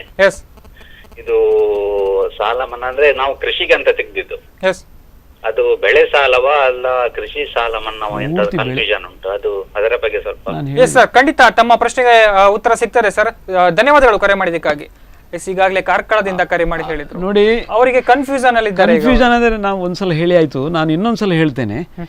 ಸಹಕಾರಿ ಸಂಘಗಳಿಂದ ರೈತರು ಪಡೆದಂಥ ಬೆಳೆ ಸಾಲ ಮಾತ್ರ. ಬೆಳೆ ಸಾಲ ಅಂತೇಳಿದರೆ ಭತ್ತ ಇರ್ಬೋದು, ರಾಗಿ ಜೋಳ ಇರ್ಬೋದು, ಕಬ್ಬು ಇರ್ಬೋದು, ತೆಂಗು ಕಂಗು ಇತ್ಯಾದಿ ಇತ್ಯಾದಿ ಎಲ್ಲ. ಅದಕ್ಕೆ ಈ ತರಕಾರಿ ಬೆಳೆ ಎಲ್ಲ ಇದು ಕೂಡ ಬರುವುದಿಲ್ಲ. ಒಂದು ಲೀಸ್ಟ್ ಉಂಟು ಸಹಕಾರಿ ಸಂಘಗಳಲ್ಲಿ, ಸುಮಾರು ಒಂದು 70-75ರಷ್ಟು ಅಂಶಗಳು ಅದರಲ್ಲಿ ಉಂಟು. ಆ ಬೆಳೆಗಳಿಗೆ ಮಾತ್ರ ತೆಗೆದಂಥ ಸಾಲ ಇಲ್ಲಿ ಮನ್ನಾ ಆಗ್ತದೆ. ಇವನ್ ಹೈನುಗಾರಿಕೆಗೆ ತೆಗೆದಂಥ ಸಾಲ ಕೂಡ ಇದರಲ್ಲಿ ಮನ್ನಾ ಆಗುವುದಿಲ್ಲ. ಅದು 3% ಬಡ್ಡಿ ಇರ್ತದೆ ಅದಕ್ಕೆ. ಹೈನುಗಾರಿಕೆಗಿಲ್ಲ. ಈ ರೀತಿ ನಾವೊಂದು ಬಾವಿ ತೊಡಲಿಕ್ಕೋ ಪಂಪ್ಸೆಟ್ ಇಡಲಿಕ್ಕೆ ಇದರ ಕೃಷಿಗೆ ಸಂಬಂಧಪಟ್ಟಂಥ ಬೇರೆ ವಿಚಾರಗಳಿಗೆ ಏನು ತೆಗಿತೇವೆ ಅದಕ್ಕೆ ತೆಗೆದಂಥ ಸಾಲಗಳು ಮನ್ನಾ ಆಗ್ತಾ ಇಲ್ಲ. ಸಹಕಾರಿ ಸಂಘಗಳಲ್ಲಿ ಬೇರೆ ಬೇರೆ ಇದು ಕ್ರಾಪ್ ಲೋನ್ ಅಂತೇಳಿ ಹೇಳ್ತೇವೆ. ಇದಕ್ಕೆ crop SAO seasonal operation agriculture operation ಅಂತ, ಸೀಸನಲ್ ಅಗ್ರಿಕಲ್ಚರ್ ಆಪರೇಷನ್ ಅಂತ SAO ಅಂತೇಳಿ ಹೇಳ್ತೇವೆ. MTAP ಮೀಡಿಯಮ್ ಟರ್ಮ್ ಲೋನ್ ಅಂತೇಳಿ MTAP P ಅಂತೇಳಿ ಪಂಪ್ ಸೆಟ್ ಖರೀದಿ ಎಲ್ಲ ತುಂಬ ಸಹಕಾರಿ ಸಂಘಗಳಲ್ಲಿ ಇದೆ. ಅದು ಬೇರೆ ಬೇರೆ ವಿಷಯಕ್ಕೆ ಕೊಡುವಂಥ ಸಾಲಗಳನ್ನು ಬೇರೆ ಬೇರೆ ವೆರೈಟಿಯಾಗಿ ವಿಂಗಡಿಸಿದ್ದಾರೆ. ಇದು SAO ಈ ಬೆಳೆ ಸಾಲಕ್ಕೆ ಬೆಳೆ ಸಾಲ ಮಾತ್ರ ಅಂತೇಳಿ ಹೇಳುವಂಥದ್ದು. ಅದು ನಿಶ್ಚಿತವಾಗಿ ಬೆಳೆ ಸಾಲವನ್ನು ಮಾತ್ರ ಮನ್ನಾ ಮಾಡಿದ್ದು. ಮೊನ್ನೆ ಸಿದ್ದರಾಮಯ್ಯ ಸರ್ಕಾರ ಬಂದಾಗಲೂ ಕೂಡ ಬೆಳೆ ಸಾಲ ಮಾತ್ರ ಮನ್ನಾ ಆಗಿದೆ. ಅದಕ್ಕಿಂತ ಮುಂಚಿನ BJP ಸರ್ಕಾರ ಕೂಡ ಒಂದು ಸಲ ಬೆಳೆ ಸಾಲ ಮನ್ನಾ ಮಾಡಿದ್ದು. ಇದು ಕೂಡ ಬೆಳೆ ಸಾಲ ಅಂತೇಳಿ ಒಂದು ಸ್ಪಷ್ಟೀಕರಣ ನಾನು ಕೊಡಲಿಕ್ಕೆ ಇಚ್ಛೆ ಪಡ್ತೇನೆ, ನಮಗೆ ತಿಳಿದ ಪ್ರಕಾರ ಆ ರೀತಿ. ವಿಶೇಷವಾಗಿ ಭೂಮಸೂದೆ ಕಾಯ್ದೆ ಜಾರಿಗೆ ಬಂದಾಗ ಅದು ಪರಿಣಾಮಕಾರಿ ಜಾರಿಯಾದದ್ದು ನಮ್ಮ ಜಿಲ್ಲೆಗಳಲ್ಲಿ. ದಕ್ಷಿಣ ಕನ್ನಡ ಉಡುಪಿ ಜಿಲ್ಲೆಯಲ್ಲಿ ಒಳ್ಳೆ ರೀತಿಯಲ್ಲಿ ಅದು ಜಾರಿಯಾಗಿದೆ. ದೊಡ್ಡ ರೈತರು ಇದೇ ಭಾಗದಲ್ಲಿ ಅದು ಎಲ್ಲ ಆ ನಂತರ ಭೂಮಿಗಳು ತುಂಡು ಭೂಮಿಯಾಗಿ ಪ್ರಾಕ್ಮೆಂಟೇಷನ್ ಆಗಿ ಈಗ ಕೆಲವರಿಗೆ ಮನೆ ಕಟ್ಟಲಿಕ್ಕೆ ಮಾತ್ರ ಸಿಗುವ ಅಷ್ಟೇ ದೊಡ್ಡ ಫ್ಯಾಮಿಲಿ ದೊಡ್ಡ ಕುಟುಂಬದೊಳಗೆ ಅದು ವಿಂಗಡಣೆ ಆಗಿ ಸಣ್ಣ ತುಂಡು ಭೂಮಿಯಾಗಿ ಪರಿವರ್ತನೆ ಆಗಿದೆ. ಒಂದು ಚಾನ್ಸ್ ಅಂತ ಹೇಳಿದರೆ ಇದಕ್ಕೆ ಈ ಕೃಷಿ ಸಾಲ ವಿಚಾರಕ್ಕೆ ಸಾಲ ಪಡೀಲಿಕ್ಕೆ ಈ ಒಂದು ಮನ್ನಾ ಇದನ್ನು ಎಲ್ಲ ಉಪಯೋಗ ಮಾಡಲಿಕ್ಕೆ 25 ಸೆನ್ಸ್ ಇದ್ದದ್ದೇ ಒಂದು ದೊಡ್ಡ ವಿಷಯ. ನಾವು ಕೃಷಿ ಸಂಬಂಧವಾಗಿ ಬೇರೆ ವಿಷಯಕ್ಕೆ ಹೋದಾಗ 1.5 ಎಕರೆ RTC ಕೇಳ್ತಾರೆ. ಇದೇ ಒಂದು ದೊಡ್ಡ ವಿಶೇಷ. ಹಾಗೆ ತುಂಡು ಆಗಿ ಕೆಲವರಿಗೆ ಏನಿಲ್ಲ, ಒಂದಷ್ಟು ಮಾರಾಟ ಆಯಿತು ಅಗತ್ಯದ ಖರ್ಚಿಗೆ, ಒಂದಷ್ಟು ಭೂಮಿಯನ್ನು ಪಾಲು ಮಾಡಿಕೊಂಡ್ರು, ಮನೆಗಳನ್ನು ಕಟ್ಟಿದರು. ಒಂದು ಕುಟುಂಬ 10 ಫ್ಯಾಮಿಲಿಗಳಿದ್ದರೆ 10 ಮನೆ 15 ಮನೆ ಹೀಗೆ ಆಗಿ ಹೋದಂಥದ್ದು. ವಿಶೇಷವಾಗಿ ಕೆಲವರು ದೊಡ್ಡ ಲ್ಯಾಂಡ್ ಲಾರ್ಡ್ಸ್ ಅಂತೇಳಿ ಇದ್ದವರದ್ದು ಬಂಜರು ಭೂಮಿಯಾಗಿ ಉಳಿದಿದೆ. ಅವರಿಗೆ ಬೇರೆ ಬೇರೆ ಕಾರಣಕ್ಕೆ ಅದನ್ನು ತುಂಡು ಮಾಡಲಿಕ್ಕೆ ಆಗಲಿಲ್ಲ ಅಂಥ ಪರಿಸ್ಥಿತಿಗಳಿದೆ. ಈ ಭತ್ತ ಬೆಳೆಯುವಂಥ ಗದ್ದೆಗಳು ತೋಟಗಳಾಯಿತು, ಕಬ್ಬು ಇಲ್ಲ ನಮ್ಮ ಜಿಲ್ಲೆಗಳಲ್ಲಿ. ಈ ರೀತಿ ಬೇರೆ ಬೇರೆ ವ್ಯವಸ್ಥೆಯಲ್ಲಿ ಬದಲಾದಾಗ ಗ್ರಾಮೀಣ ಭಾಗ ಹೋಗಿ ಪಟ್ಟಣಗಳಾಯಿತು. ಈ ರೀತಿ ಬದಲಾದಾಗ ಇವತ್ತು ನೋಡಿ ನಮಗೆ ಅಪರೂಪಕ್ಕೆ ಒಂದು ನಾಟಿಯನ್ನು ಅದನ್ನು ಒಂದು ನಾವು ಶೋ ಮಾಡಿ ನಡೆಸುವ ಹಾಗೆ ಮಕ್ಕಳನ್ನು ವಿದ್ಯಾರ್ಥಿಗಳನ್ನು ಆಟಿಡೊಂಜಿ ದಿನ ರೋಟರಿ ಅವರು ಹೋಗಿ GSC ಅವರು ಹೋಗಿ ನೆಡುವಂಥ ಪರಿಸ್ಥಿತಿ ಇದೆ ಇಲ್ಲಿ. ಅದು ಒಂದು ಸಲ ಜೋರಾಯಿತು, ಈಗ ಸ್ವಲ್ಪ ಕಡಿಮೆ ಆಗ್ತಾ ಉಂಟು. ನನಗೆ ನಮ್ಮ ನಿಜವಾದ ದುರ್ದೈವವಶಾತ್ತಕ್ಕೆ ಸ್ವಲ್ಪ ಕಡಿಮೆ ಆಗ್ತಾ ಉಂಟು ಅಂತೇಳಿ ಹೇಳ್ತೇನೆ. ಅದಕ್ಕೆ ನಾನು ಈ ಸಂದರ್ಭದಲ್ಲಿ ಒಂದು ಸರ್ಕಾರಕ್ಕೆ ಒಂದು ವಿಷಯವನ್ನು ಹೇಳಲಿಕ್ಕೆ ಇಚ್ಛೆ ಪಡುವುದು ಏನಂತೇಳಿದರೆ, ನನಗೆ ಕೇರಳಕ್ಕೆ ಹೋಗಿ ಒಂದು ಅಧ್ಯಯನ ಮಾಡುವಂಥ ಅವಕಾಶ ಬಂದಿತ್ತು ಜಿಲ್ಲಾ ಪಂಚಾಯತ್ ಅಧ್ಯಕ್ಷನಾಗಿದ್ದಾಗ. ವಿಶೇಷವಾಗಿ ಭತ್ತದ ಬೆಳೆಗೆ ಮಹಿಳೆಯರ ಗುಂಪುಗಳಿಗೆ 10 ಜನರ ಒಂದು ಮಹಿಳೆಯರ ಗುಂಪುಗಳಿಗೆ ಕುಟುಂಬಶ್ರೀ ಅಂತೇಳಿ ಒಂದು ಪದ್ಧತಿಯಲ್ಲಿ ಅಲ್ಲಿನ ಸರ್ಕಾರ, ಅಲ್ಲಿನ ಸಹಕಾರಿ ಸಂಘ ಅಲ್ಲ, ಪಂಚಾಯತನ್ನು ಒಂದು ಜಾಮೀನುದಾರನಾಗಿ ಗ್ಯಾರಂಟರ್ ಆಗಿ ಉಪಯೋಗಿಸಿಕೊಂಡು ಮಹಿಳೆಯರ ಗುಂಪಿಗೆ ಒನ್ ಟೈಮ್ 1 ಲಕ್ಷ ರೂಪಾಯಿಯನ್ನು ಫ್ರೀಯಾಗಿ ಕೊಡ್ತಾರೆ. ಆ ಗುಂಪು ಆ ಭತ್ತದ ಬೆಳೆಗೆ ಹೊರಡುವ ಹಾಗೆ ಮಾಡಲಿಕ್ಕೆ ನಾಟಿ ಮಾಡುವವರಿಗೆ ಆ ಗುಂಪಿಗೆ 1 ಲಕ್ಷ ರೂಪಾಯಿ ನಿಬಡ್ಡಿಯಲ್ಲಿ ಫ್ರೀಯಾಗಿ ಕೊಟ್ಟು ಅಲ್ಲಿ ಕುಟುಂಬಶ್ರೀ ಪದ್ಧತಿ ಅಂತೇಳಿ. ಆ ನಂತರ ಅದನ್ನು ಮೇಂಟೈನ್ ಮಾಡಿ ಅದಕ್ಕೆ ಗ್ಯಾರಂಟಿ ಕೊಡೋದು ಸ್ಥಳೀಯ ಪಂಚಾಯತ್. ಈ ರೀತಿಯ ಒಂದು ವ್ಯವಸ್ಥೆ ಇದೆ ಅಲ್ಲಿ. ಇದು ಒಳ್ಳೆಯ ಸ್ಕೀಮ್ ಅಂತೇಳಿ ಹೇಳಿದರು. ಅದನ್ನು ನಾನು ಅನೇಕ ಬಾರಿ ಪತ್ರಿಕೆಯಲ್ಲಿ ಬೇರೆ ಬೇರೆ ವೇದಿಕೆಗಳಲ್ಲಿ ಅದನ್ನು ಹೇಳಿದ್ದೇನೆ. ನಮ್ಮ ಸರ್ಕಾರ ಕೂಡ ಅದು ಮಾಡ್ಬೋದಿತ್ತು. ಯಾಕೆ ಅಂತ ಹೇಳಿದರೆ ಇಲ್ಲಿ ಧರ್ಮಸ್ಥಳ ಗ್ರಾಮಾಭಿವೃದ್ಧಿ ಅಥವಾ ಶ್ರೀಶಕ್ತಿ ಸಂಘಗಳು, ನವೋದಯ ಶ್ರೀಶಕ್ತಿ ಗುಂಪುಗಳು ಬೇರೆ ಬೇರೆ ಇತ್ತು. ಅದನ್ನು ಸರ್ಕಾರ ಮಾಡಲಿಲ್ಲ. ಮಾಡಿದರೆ ಒಂದಷ್ಟು ಪಡಿಲು ಬಿದ್ದ ಗದ್ದೆಗಳು ಸ್ವಲ್ಪ ಈಗಾಗಲೇ ಆ ಕುರಿತಾಗಿ ಕೂಡ ಕೆಲವೊಂದಷ್ಟು ಆರೋಪಗಳು ಕೇಳಿ ಬರ್ತಾ ಇವೆ. ಕುಮಾರಸ್ವಾಮಿ ಅವರು ಒಂದು ಕಣ್ಣಿಗೆ ಬೆಣ್ಣೆ ಇಟ್ರು, ಒಂದು ಕಣ್ಣಿಗೆ ಸುಣ್ಣ ಇಟ್ರು ಅಂತ. ಈಗ ಏನು ಸಹಕಾರಿ ಬ್ಯಾಂಕ್ಗಳಿಗೆ ಮಾತ್ರ ಸಾಲ ಮನ್ನಾವನ್ನ ಮಾಡಿದ್ರು, ಹಾಗಾದ್ರೆ ರಾಷ್ಟ್ರೀಕೃತ ಬ್ಯಾಂಕ್ಗಳಲ್ಲಿ ಸಾಲ ಮಾಡಿದವರು ಏನ್ ಮಾಡ್ಬೇಕು? ಅವರಿಗೆ ಸಾಲ ಮನ್ನಾ ಆಗೋದಿಲ್ವಾ? ಇಲ್ಲ, ಸಂಪೂರ್ಣವಾಗಿ ಅವ್ರಿಗೆ ಕೂಡ ಆಗ್ತದೆ. ಅಂದರೆ ಅದೇ ನಾನು ಹೇಳಿದಲ್ಲ, ಯಾಕಂತ ಹೇಳಿದ್ರೆ ಅವತ್ತು ಬಜೆಟ್ ಇದರ ನಿರ್ಣಯ ತಗೊಂಡ ದಿವಸ ಕೂಡ ಎಲ್ಲ ಬ್ಯಾಂಕಲ್ಲಿ, ಕಾರ್ಪೊರೇಷನ್ ಬ್ಯಾಂಕ್ ಆಗಿರ್ಬೋದು, ಸಿಂಡಿಕೇಟ್, ವಿಜಯ ಬ್ಯಾಂಕ್, ಹೀಗೆಲ್ಲ ಬ್ಯಾಂಕಿನ ಲಿಸ್ಟ್ ಕೊಟ್ಟಿದ್ದಾರೆ, ಯಾವ ಬ್ಯಾಂಕಲ್ಲಿ ಎಷ್ಟೆಷ್ಟು ಸಾಲ ಉಂಟು ಅಲ್ಲಿ. ಯಾಕಂತ ಹೇಳಿದರೆ ಅದು ನ್ಯಾಷನಲೈಸ್ ಬ್ಯಾಂಕ್ಗಳಲ್ಲಿ ಅವರದ್ದು ಉನ್ನತ ಅಧಿಕಾರಿಗಳು ಒಂದು ಎರಡು ರೌಂಡಿನ ಚರ್ಚೆ ಆಗಿದೆ ಈಗಾಗಲೇ. ಯಾಕಂತ ಹೇಳಿದ್ರೆ ಅವರು ಯಾವ ರೀತಿಯಲ್ಲಿ ಅವ್ರು ಏನಾದ್ರಲ್ಲಿ ಡಿಸ್ಕೌಂಟ್ ಕೊಡ್ತಾರಾ, ಯಾಕಂದರೆ ಒನ್ ಟೈಮ್ ಸೆಟ್ಲ್ಮೆಂಟಾ ಅಥವಾ ಯಾವ ರೀತಿ ಮಾಡ್ಬೋದು, ಆ ಒಂದು ಪದ್ಧತಿ ಉಂಟು. ಅದನ್ನು ಅವರು ಈಗಾಗಲೇ ಚರ್ಚೆ ಮಾಡಿದ್ದಾರೆ.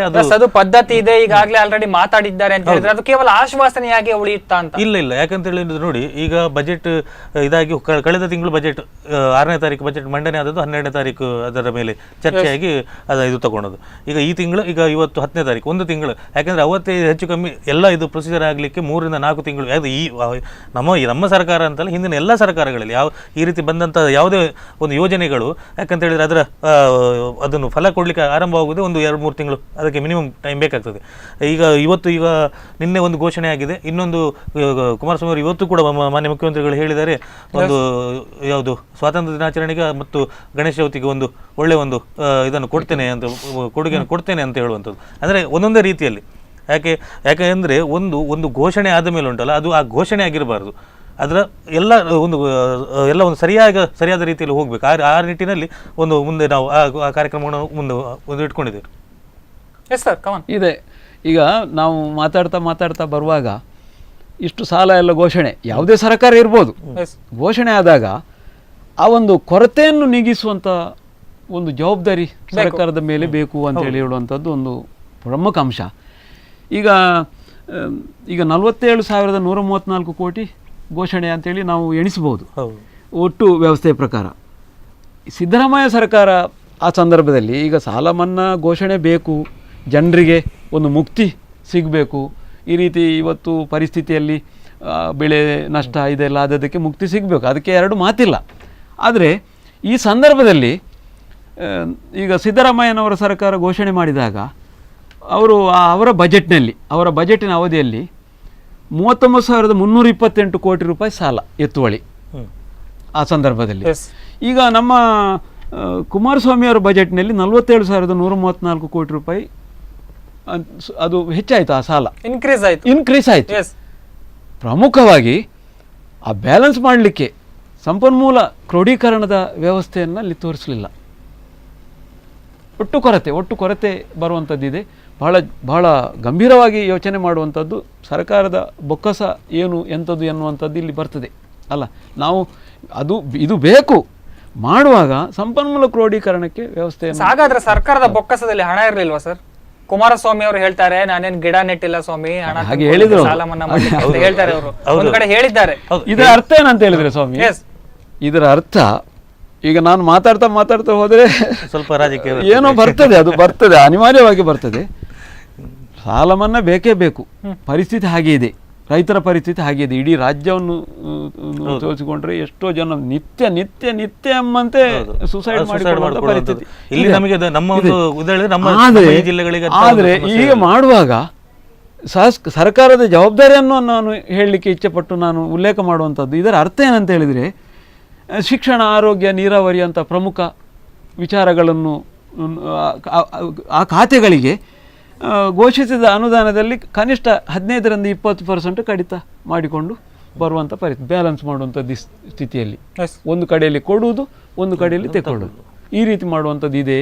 ಇದರ ಬಗ್ಗೆ ಕುಮಾರಸ್ವಾಮಿಯವರಾಗಲಿ ಯಾರೇ ಆಗಲಿ ಅದರ ಬಗ್ಗೆ ಅದು ಸರ್ಕಾರದ ಬೊಕ್ಕಸವನ್ನು ತುಂಬಿಸುವಂತ ವ್ಯವಸ್ಥೆಗೆ ಅದಕ್ಕೆ ಮೊನ್ನೆ 2 ರೀತಿಯಲ್ಲಿ ಒಂದು ಪ್ರಯತ್ನ ಮಾಡಿದ. ಯಾಕಂದರೆ ಪೆಟ್ರೋಲ್ದ ಮೇಲಿನ ಸೆಸ್ ಇದು ಜಾಸ್ತಿ ಮಾಡಿರೋದು ಅಂದರೆ ಆ ರೀತಿಯಲ್ಲಿ. ಅಂದರೆ ಅದೇನಾಗುತ್ತೆ ಅಂತ ಹೇಳಿದರೆ ಅವತ್ತು ಕೂಡ ಒಂದು ರೈತರಿಗೆ ಸಾಲ ಮನ್ನಾ, ಜನಸಾಮಾನ್ಯರಿಗೆ ಗುನ್ನ ಅಂತ ಹೇಳಿ ಮರುದಿನ ಪತ್ರಿಕೆಗಳಲ್ಲಿ ಬಂದಿತ್ತು. ಯಾಕಂತ ಹೇಳಿದ್ರೆ ಯಾವುದೇ, ಯಾಕಂದ್ರೆ ಒಂದು ಸರ್ಕಾರ ಯಾವ ರೀತಿಯಲ್ಲಿ ಕೆಲಸ ಮಾಡ್ಬೇಕಂತ ಹೇಳಿದ್ರೆ ಭಾರಿ ಒಂದು ಸೂಕ್ಷ್ಮ ಒಂದು ರೀತಿಯಲ್ಲಿ ಹೋಗಬೇಕಾಗಿತ್ತು ಇವತ್ತಿನ ಪರಿಸ್ಥಿತಿಯಲ್ಲಿ.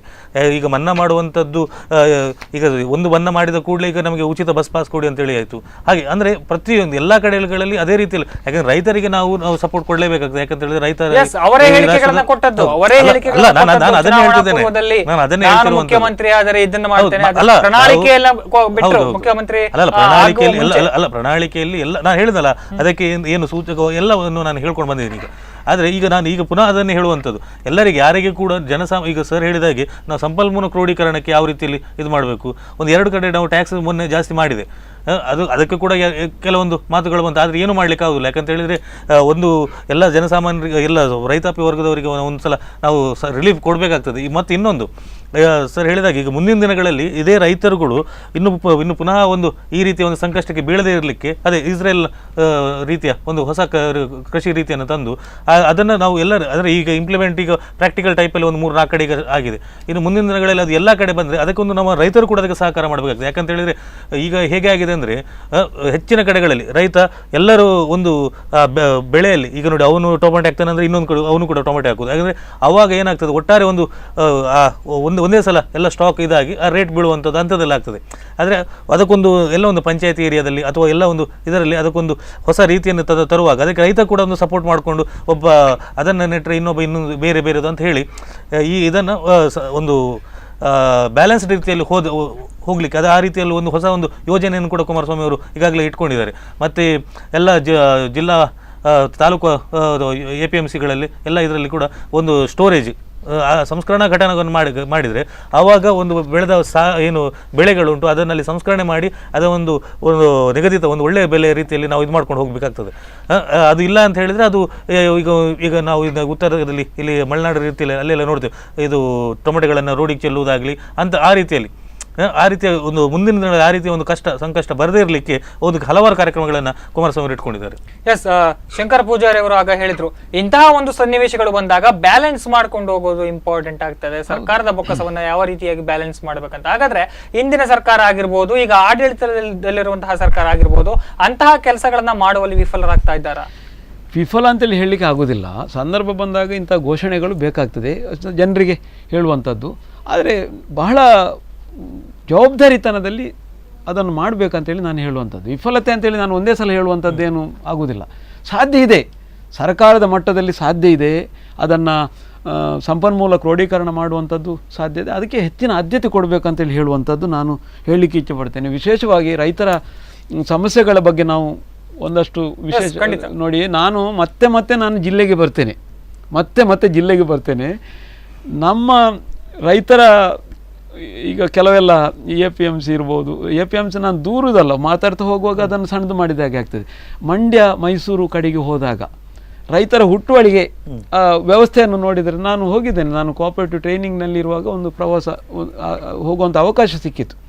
ರೈತರ ಹುಟ್ಟುವಳಿಯನ್ನು ಹೆಚ್ಚಿನ ಬೆಲೆ ಬರುವ ತನಕ ಕಾಯ್ದಿಟ್ಟುಕೊಂಡು ಸೇಲ್ ಮಾಡುವಂಥ ಪರಿಸ್ಥಿತಿ ಇಲ್ಲಿ ನಮ್ಮ APMCಗಳು ವಿಶೇಷವಾಗಿ ಅಂಥದ್ದೇನು ಕೆಲಸ ಆಗುವಂಥ APMC ಅದು ತಪ್ಪಲ್ಲ. ಆ ರೀತಿಯ ವ್ಯವಸ್ಥೆಗಳನ್ನು ಯಾಕೆ ಮಾಡಬಾರ್ದು? ರೈತರಿಗೆ ಅಧಿಕಾರಿಗಳು ನಾನು ಹೇಳುವಂಥದ್ದು ನೋಡಿ, ಇಲ್ಲಿ ಸಾಲ ಮನ್ನಾದ ವಿಚಾರದಲ್ಲಿಯೂ ರೈತರಿಗೆ ನಮ್ಮ ಜಿಲ್ಲೆ ಹೆಚ್ಚು ತಾಪತ್ರಯ ಕೊಡಲಿಲ್ಲ. ನಮ್ಮ ಜಿಲ್ಲೆಗಳು ರೈತರಿಗೆ ಉತ್ತೇಜನ ನೀಡುವಂಥ ಕೆಲಸಗಳನ್ನು ಯಾಕೆ ಮಾಡಬಾರ್ದು ಅಂತ ಮತ್ತೆ ನಾವು ಇಲ್ಲಿ ಚರ್ಚೆ ಮಾಡಬೇಕಾಗ್ತದೆ. ಇದರ ಬಗ್ಗೆನೇ ಒಂದು ನೀವು ಸೆಷನ್ ಮಾಡಬಹುದು. ರೈತರ ಬಗ್ಗೆನೇ ರೈತರು ರೈತರಾಗಿ ಉಳಿಯುವ ಹಾಗೆ ಈ ಭಾಗದ ರೈತರು, ಈ ಭಾಗ ಅಂದರೆ ದಕ್ಷಿಣ ಕನ್ನಡ, ಸ್ವಲ್ಪ ಪುತ್ತೂರು, ಸುಳ್ಯ, ಕೊಡಗು ಭಾಗದಲ್ಲಿ ಆ ಸೈಡ್ನಲ್ಲಿ ಇವತ್ತಿಗೂ ಒಂದು ರೈತರ ಬೆಳೆಯ ಕೆಲಸವನ್ನೇ ಅದೇ ಕೆಲಸವನ್ನು ಮಾಡುವಂತಹ ಪರಿಸ್ಥಿತಿ ಇದೆ. ಇಲ್ಲಿ ರೈತರಾಗಿ ಉಳಿದಿಲ್ಲ. ಇಲ್ಲಿ ಪಾರ್ಟ್ ಟೈಮ್ ರೈತರು ಏನಲ್ಲ. ಈ ವಿಚಾರದ ಬಗ್ಗೆ ಚಿಂತನೆ ಅಗತ್ಯ ಇದೆ. ನಾನು ಕೇರಳದ ಕುಟುಂಬಶ್ರೀ ಪದ್ಧತಿ ಅಂತೇಳಿ ಹೇಳಿದೆ, ಅದು ನೋಡಿ ಆ ರೀತಿ ಚಿಂತನೆ ಮಾಡಬೇಕಾಗಿದೆ. ನಮ್ಮ ಇಲ್ಲಿಂದ ನಮ್ಮ ಜನಪ್ರತಿನಿಧಿಗಳು ಆ ಬಗ್ಗೆ ವಿಶೇಷವಾಗಿ ಕಾಳಜಿ ವಹಿಸಬೇಕಂತೇಳಿ ನಾನು ಆಗ್ರಹ ಮಾಡ್ತೇನೆ. ಇಲ್ಲಿ ರೈತರಿಗೆ ನೋಡಿ, ಅವನ ಹತ್ರ ಒಂದು 50 ಸೆನ್ಸ್ ಅಥವಾ ಗದ್ದೆಯೋ, ಒಂದು 60 ಸೆನ್ಸ್ ಗದ್ದೆ, ಒಂದು 40 ಸೆನ್ಸ್ ಇದ್ದರೂ ಕೂಡ ಅದನ್ನು ಬೆಳೆ ತೆಗೆಯುವಂಥದ್ದು, ಏನೇ ಬೆಳೆ ತೆಗೆಯಲಿ, ಅದು ತರಕಾರಿ ಇರ್ಬೋದು, ಬೇಕಿದ್ರೆ ಅದು ತರಕಾರಿ ಬೆಳೆ, ಒಂದು ಬಸಳೆ ನೆಡುವುದು ಇರ್ಬೋದು, ಒಂದು ಮೆಣಸಿನಕಾಯಿಯ ಒಂದು ಒಂದು ಒಂದು ಗಲ ಕಟ್ಟಿ ಮಾಡುವಂಥದ್ದು ಇರ್ಬೋದು, ಅಥವಾ ಭತ್ತದ ಬೆಳೆಗಳ ಕೂಡ ಇರ್ಬೋದು. ಅದನ್ನು ತೆಗೆಯುವಂಥ ಮಾಡಿದರೆ ಒಂದು ಸ್ವಯಂ ಸ್ಫೂರ್ತಿಯಿಂದ ಅವರವರ ಆರ್ಥಿಕ ಸ್ಥಿತಿಯನ್ನು ಸುಧಾರಣೆ ಮಾಡುವಂಥ ಪರಿಸ್ಥಿತಿ ಆಗ್ಬೋದು ನೋಡಿ. ನಿಜವಾಗಿ ಈ ಕುರಿತಾಗಿ ಮಾತಾಡೋಣ. ಈಗಾಗಲೇ ನಾವು ರೈತರ ಸಾಲ ಮನ್ನಾ ವಿಚಾರದ ಕುರಿತಾಗಿ ಚರ್ಚೆಯನ್ನ ಮಾಡ್ತಾ ಇದ್ವಿ. ಯಾವ ರೀತಿಯಾಗಿ ರೈತರು ಈ ಸಾಲ ಮನ್ನಾದಿಂದ ಮುಕ್ತಿ ಹೊಂದ್ತಾರೆ, ಹಾಗೂ ಈ ಸಾಲ ಮನ್ನಾ ಎಷ್ಟರ ಮಟ್ಟಿಗೆ ರೈತರಿಗೆ ಪರಿಣಾಮ ಬೀರುತ್ತೆ, ಇದರ ಲಾಭಗಳು ಯಾರಿಗೆ, ಇದರಿಂದ ವಂಚಿತರಾಗೋರು ಯಾರ್ಯಾರು ಅನ್ನೋದ್ರ ಬಗ್ಗೆ ಈಗಾಗಲೇ ನಾವು ಚರ್ಚೆಯನ್ನ ಮಾಡ್ತಾ ಇದ್ವಿ. ಇನ್ನಷ್ಟು ಅಪ್ಡೇಟ್ಸ್ನ ಕೊಡ್ತೇನೆ. ಒಂದು ಪುಟ್ಟ ವಿರಾಮ, ಬೇಗ ವಾಪಸ್ ಬರ್ತೇನೆ.